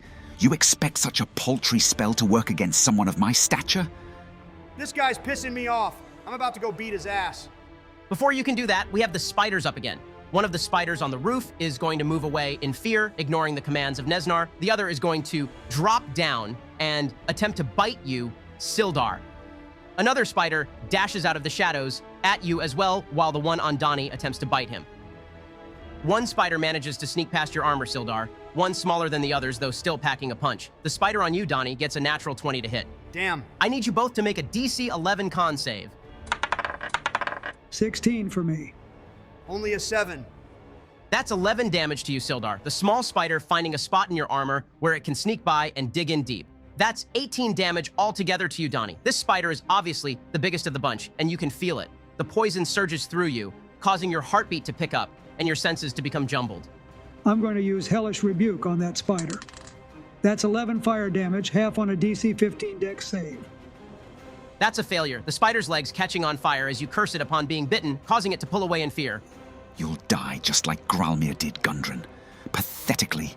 A single magical arrow appears above Neznar as he raises his hand. It drips with acid and is propelled towards you, Gundren. Immediately, you are brought down to your knees as the arrow makes impact. The magical arrow stuck in you until you pull it out and it vanishes.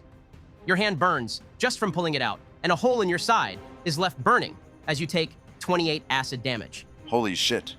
You all right, Gundren? I'm fine, guys. I can heal myself soon. Just focus on clearing those spiders. Neznar begins to laugh. Ha ha ha ha! Already kneeling, I see. You should all follow suit and give up. This guy needs to shut the hell up. I'm finishing off this spider and then going for him. There's a nat 20 of my own, baby. 21 damage to this damn spider. Hell yeah, Donnie. Nicely done. One last strike is all it takes. With a final downward cut, the spider is chopped right in half, left twitching before curling up, dead. Get in there, Donnie. On the end of your turn, Donnie, a spectral hand appears in front of you, reaching out in an attempt to suck the life energy straight from you. The attempt misses, however, leaving Neznar more enraged as you come closer. Stay away from me, Donnie. You brute. I'm not leaving here without your damn head, you pain in the ass. I'm going to first cast Magic Weapon on my Sun Sword. It'll have +1 to hit and on damage now.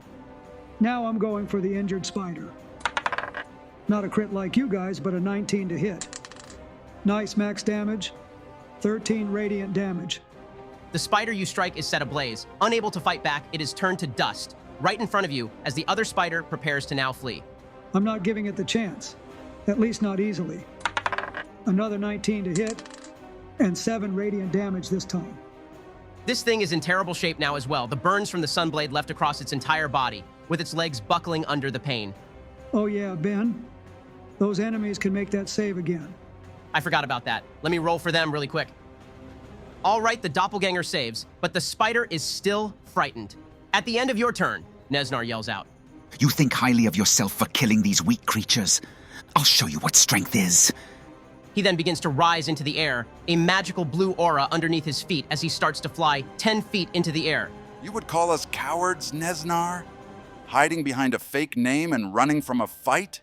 You know nothing of me, Gundren. I've heard enough of this clown. I'm going to run behind this pillar in an attempt to hide before popping out from the other side to shoot an arrow at him. That's a 26 on stealth, Jesus. Yeah, you would have had to roll pretty high, so go ahead and shoot with advantage and sneak attack. Okay, that's a 21 to hit. Is he using shield? No, he isn't. Roll some damage. Nice, Barbin. That's 20 damage total. You've been dishing out good damage recently, Barry. Yeah, glad I'm able to pitch in more. Your arrow goes deep, catching Neznar off guard as he floats higher within the temple. First blood against him is drawn, and he is not happy about it. Damn half-elf dog. I'll put you down first. He then points to the doppelganger. Kill that pathetic excuse of a fighter. Retreat again, and it will be your last time doing so. The monstrosity grumbles, then goes to attack you, Donnie. That's a 21 to hit and 6 damage as the doppelganger makes 2 attacks against you. The first slam misses as he pounds overhead but is too slow, causing cracks in the floor beneath him. The second strike is to your chest, briefly knocking the wind out of you, but not enough to slow you down. Time for me to join this fight. I'm gonna run to Neznar and throw my warhammer at him. That's a 19 to hit. Spiders once again form in front of Neznar, deflecting the blow before dispersing, before even more appear to shield him for the time being. You fight like you want to die, Gundren. How shameful. I'm going for this son of a bitch again. That's a natural 19 to hit this time. Yeah, that'll definitely do it. That's 11 damage. Neznar's laugh is cut short, interrupted by your hammer being thrown for a second time. The glowing gold of the hammer slams across his face, breaking through the barrier of spiders covering him and planting itself right into his chin. With that, Neznar falls to the floor, scrambling while now prone, the smirk across his face disappearing, and now a look of worry replacing it. He gazes around the room, realizing how bad things are actually looking for him at the moment. Don't speak to me of shame, Neznar. I'm using my last 2 dice from Warrior of the Gods before I pass. All right, that's 12 health. Go get him, Jorkus. At the end of your turn, Gundren, you take an additional 10 damage from the lingering acid on you. As this happens, Neznar shoots a bolt of deathly green energy towards you. Barbin, I need you to make a DC 14 con save. That's a 16. I'm good. The ray goes straight through you like a lance of necrotic and poisonous energy. You take 11 poison damage, becoming instantly nauseous as the energy flows through you, though you manage to shake it off somewhat. I told you I would kill you first, half-elf. I'm tired of this guy. I'm sending 3 scorching rays at him. Damn it. Only one is going to hit, and that's 6 fire damage. You put your hands up to the circlet upon your head, sending 3 rays of fire out, as you had earlier in the cave. 2 of the bolts are snuffed out upon impact, the blow being absorbed by the numerous black spiders covering Neznar. One manages to power through, however, enraging Neznar even more. He begins to look around the room, ensuring that those under him are still obeying his orders. I'll make you all pay dearly for this. I've had enough. Kill them, you spineless creatures. The spiders again begin to chitter. This time the spider saves from being frightened and is going to go for Barbin, while the other attempts to finish off Sildar. The spider on Barbin is able to hit, while the one on Sildar completely misses with a natural one. The blinding light and burns are enough to put it off as it lunges. Go ahead and make a con save, Barbin. Only a 7 this time. That's another 16 damage as the spider grapples onto you before plunging deep into your side. The amount of poison your body has been dealt so far is beginning to catch up, your eyes getting heavy and you're breathing more shallow. Hang in there, Barbin. I'll come over to help. Neznar again begins to retreat, his eyes darting back and forth as his grin returns. He backs up to where Sister Garael lays before kicking her in the side. Wake up, sister. It's showtime. He then picks her up, pulling a dagger out from his robes and holding it up to her throat. Surrender. All of you. I've grown tired of this futile attempt on my life. Don't touch her, damn it. You coward. Call me whatever you wish. It doesn't change your situation. Neznar is currently holding his action. Go ahead, Donnie. Fuck. Let me try to finish off the doppelganger at least. I'm taking both attacks. That's a 24 and a 17 to hit. Both will do. Roll some damage, Donnie. That's 17 damage total. I'm gonna action surge now and attack the spider on Barbin. That's an 18 and 14 to hit. Both hit again. 26 more damage. Just as quickly as you dispatched of the doppelganger, you also take down the spider. Another extermination for Donnie. Go save the sister, guys. I'm attacking the spider on me as well, Ben. That's a 23 and a 17 to hit. And that's max damage. Total of 26. The flames this time don't even burn the spider, only incinerate it upon contact. With Neznar's final allies taken down, he yells out as you all look to him and approach. Back away. You attempt to harm me, and I will cut her down right here. Sister Garael looks to you, Barbin.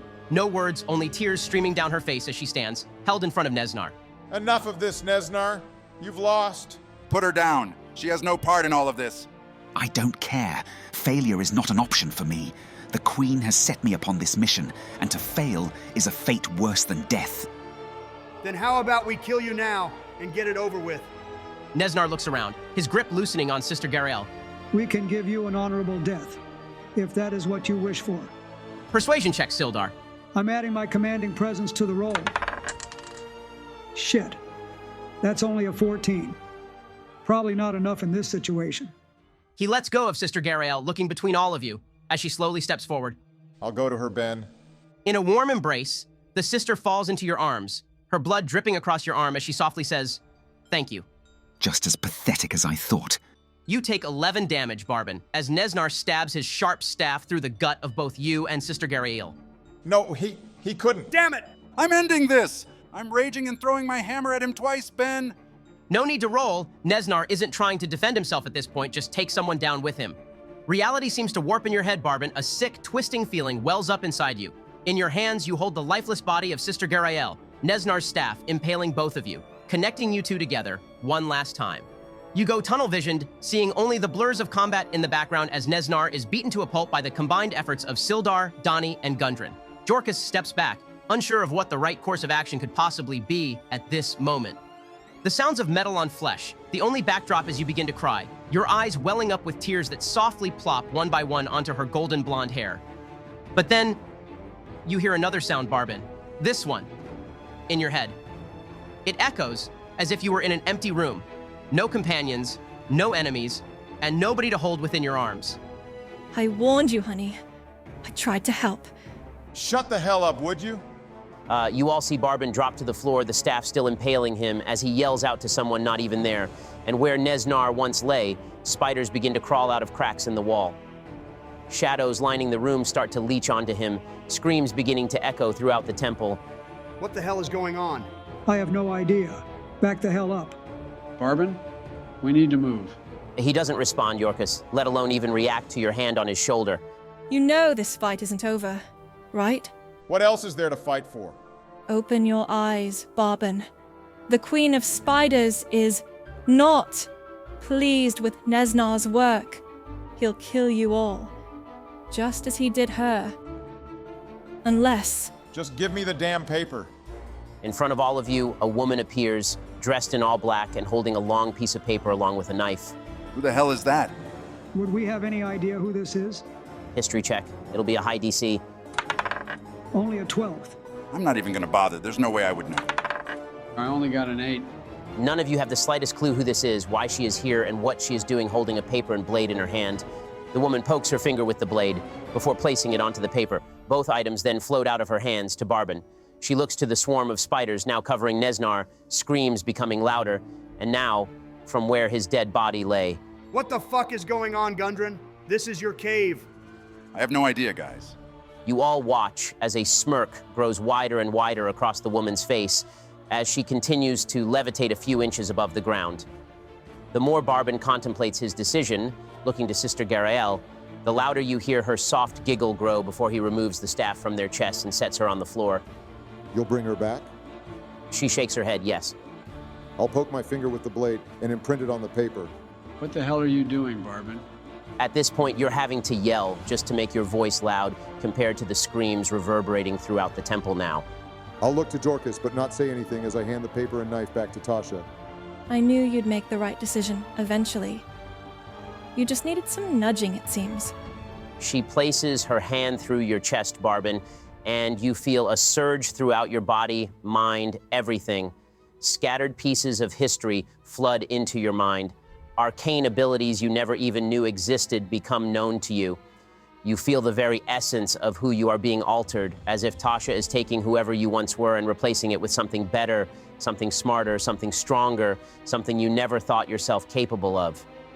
Here's your new player sheet we worked on, Barry. Awesome, thanks, Ben. Barack has a whole new class? Cool shit, Barry. Excited to see what you can do now. Yeah, same here. With your fingerprint placed upon the contract, it furls back up, snapping before your very eyes into a void of nothingness. Tasha looks down at you as her form flickers.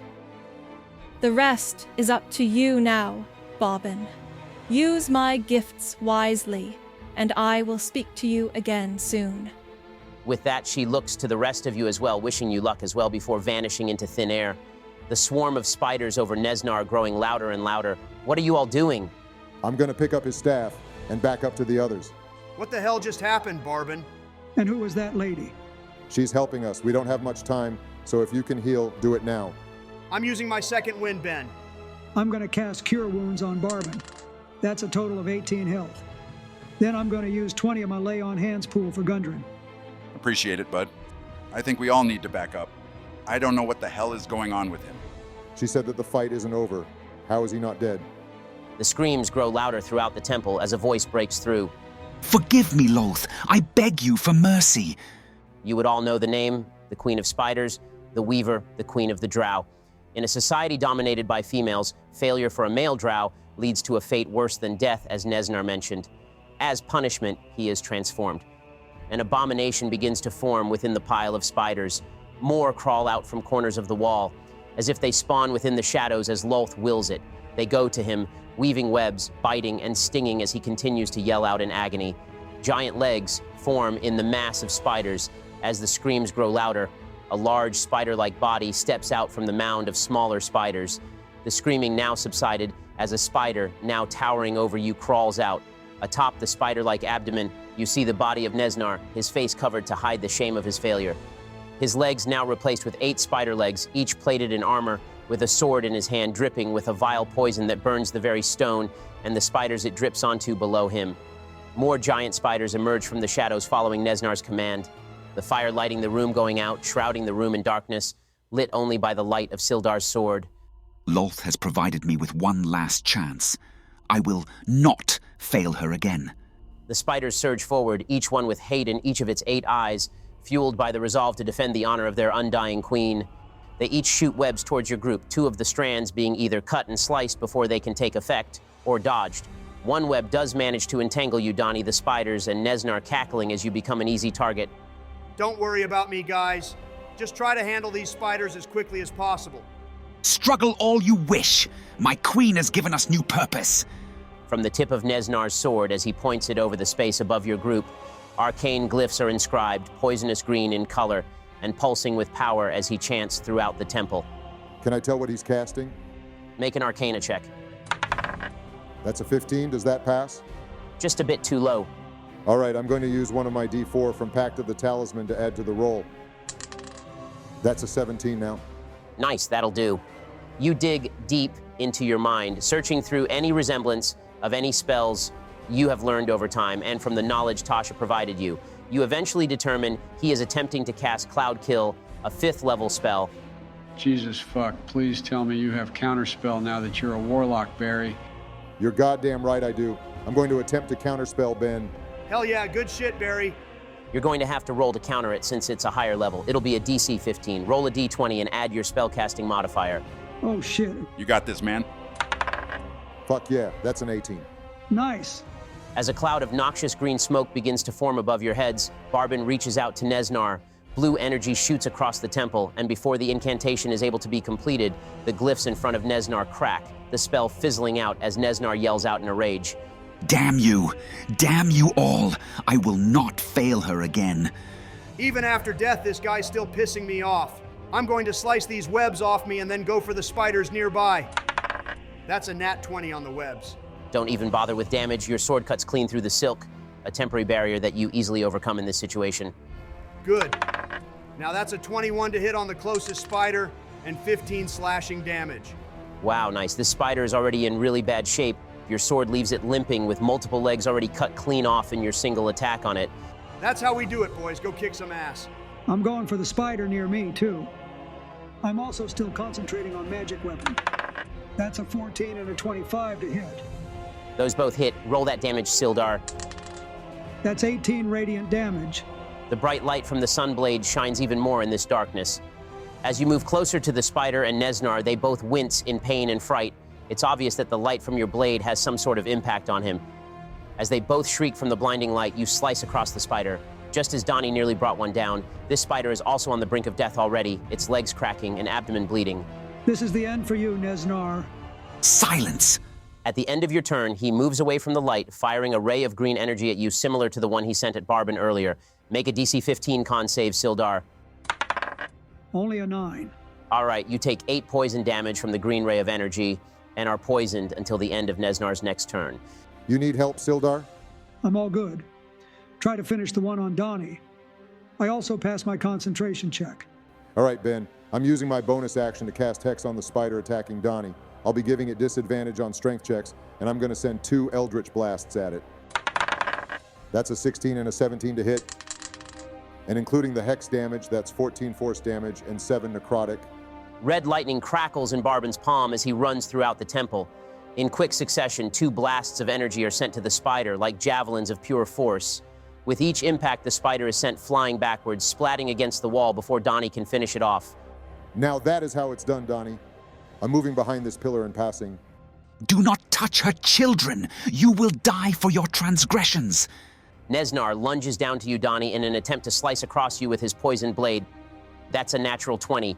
That's 5 piercing damage and a total of 12 poison damage as his blade is sent into your shoulder. Fuck. I'm gonna need some help soon. I gotcha, Donnie. First, I would like to fucking rage.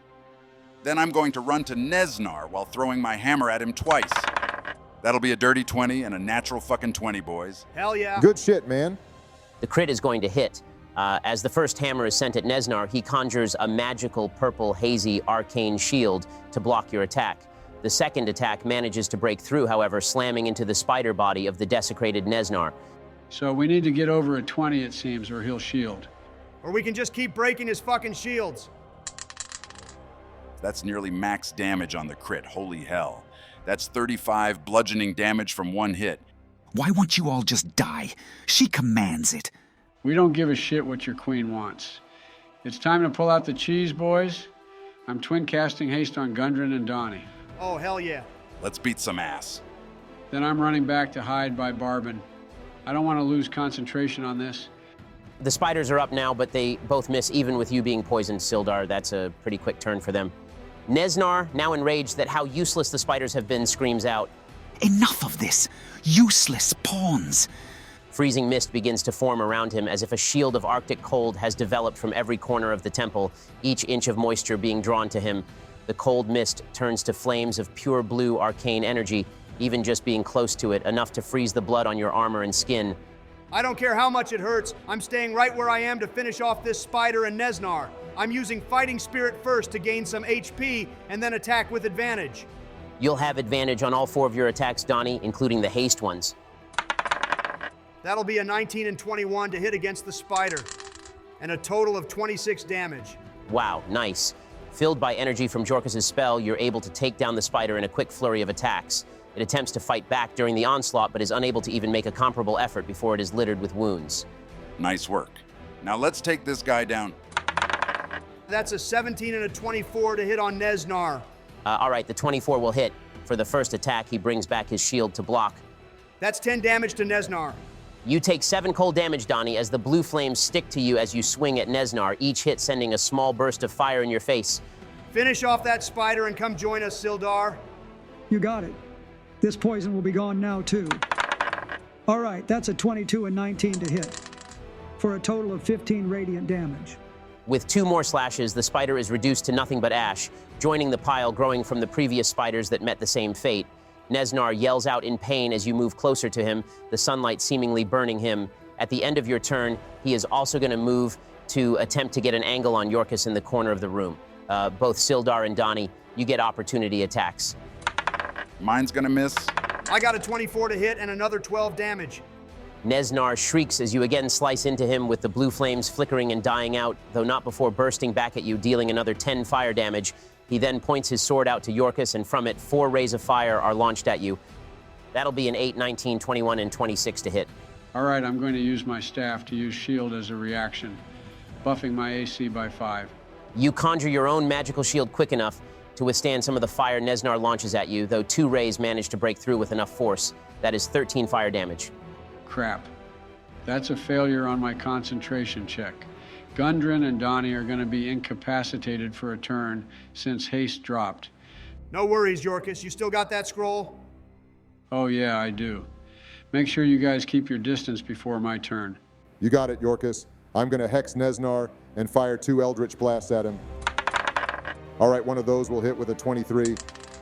That's 17 damage from the 1 blast that connects. The red crackling energy courses throughout Neznar's giant body. He yells out in pain, looking around the room frantically as if he is expecting something to come from the shadows. I will not fail her again. I cannot. You and your queen can both fuck off. I'm running in front of Barbin and using a bonus action to convert one of my spell slots into a sorcery point. Then I'm going to cast the lightning bolt from my scroll and use heightened spell to give Nesnar disadvantage on the save. That's a 5 and an 8 on the save. What's the damage, Jorkus? Finish this shit, You got Jorkus. this. That's 36 lightning damage. Jorkus, how do you want to do this? Hell Let's yeah! fucking go. Light his ass up, Joe. My clothes singed, my allies bloody and tired, I rush in front, taking out the scroll from my coat. I read the incantations as quick as I can, making sure to not mess up any part, though also moving with haste. As I finish it, I hold the scroll out, facing Nesnar, before a streak of lightning disperses across the temple in a straight line, going straight through Nesnar, the column behind him, cobwebs, stone, all of it.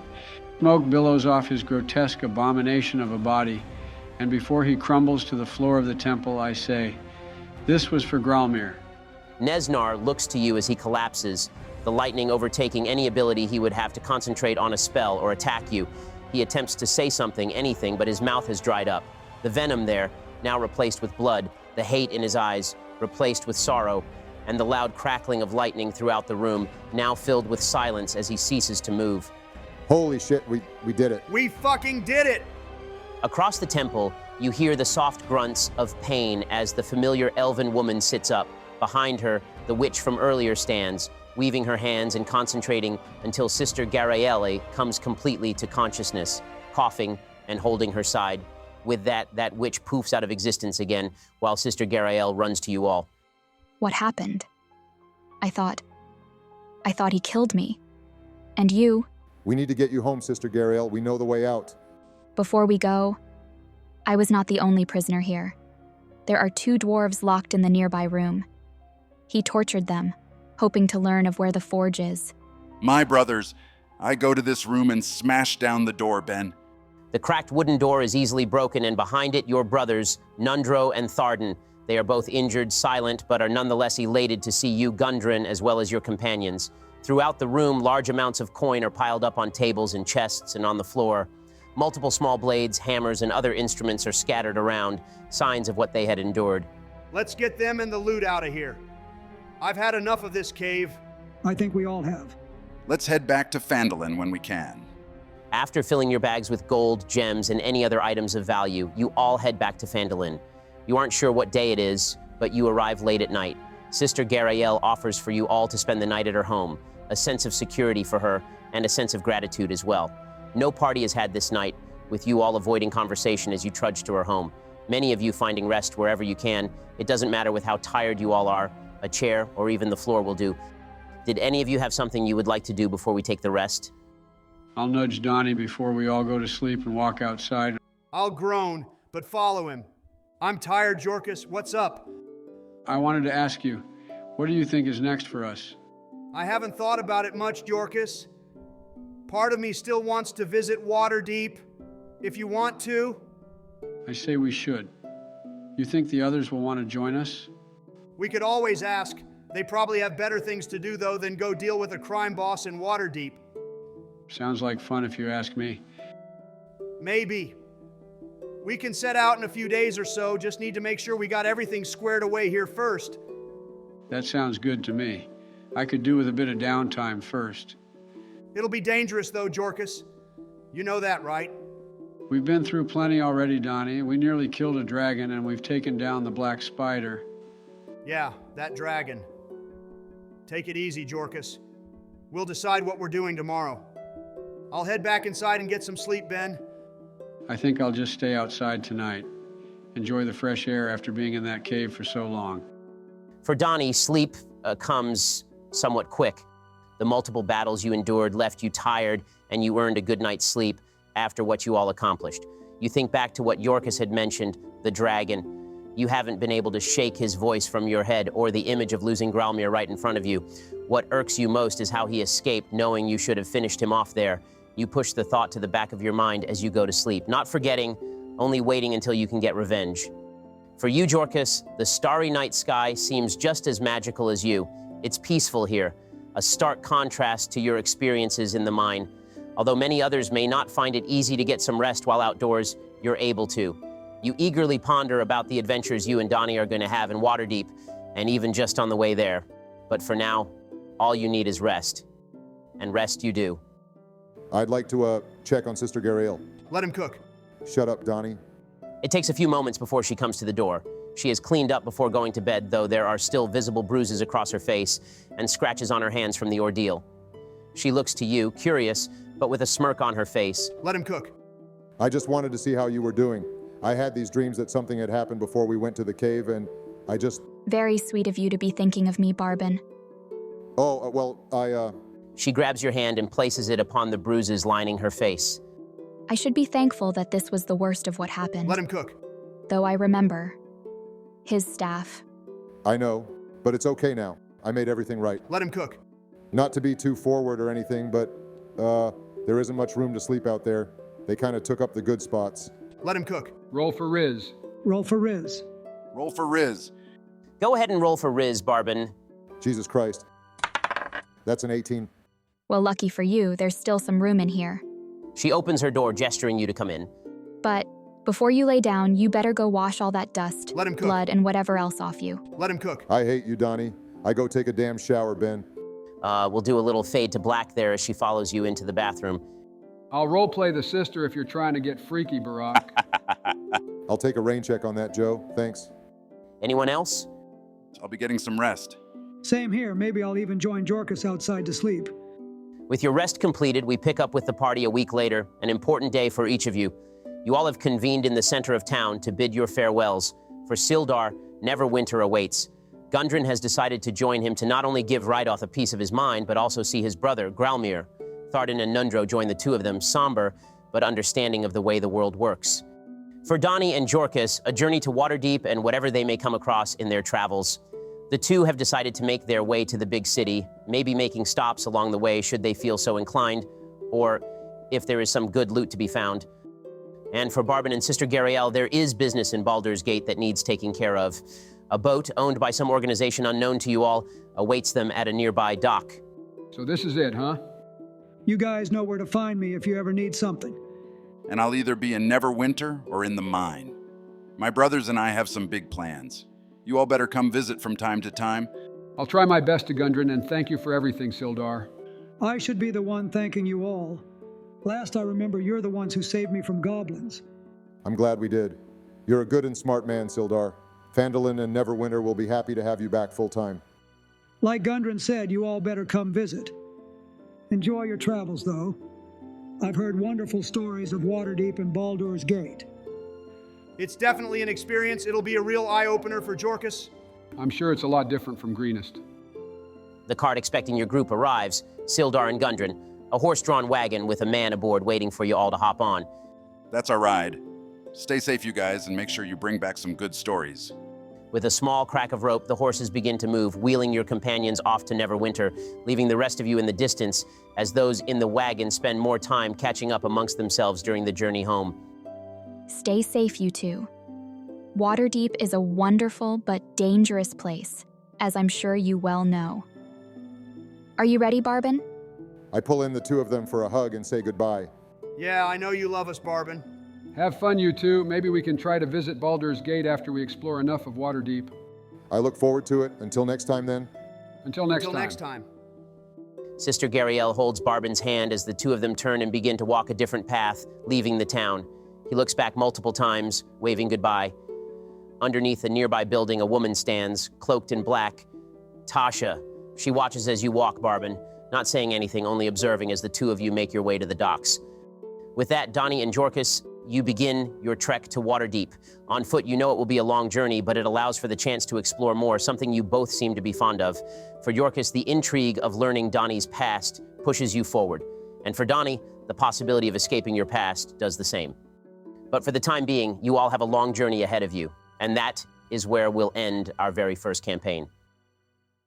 Thank you all so much for joining us on this adventure. It truly means the world to us. We plan to continue the journeys of this party later on down the line, but first we will be beginning our Curse of Strahd campaign soon. We'll be having a bit of a break, but we'll probably be uploading some fun gameplay videos soon throughout the time between the next campaign.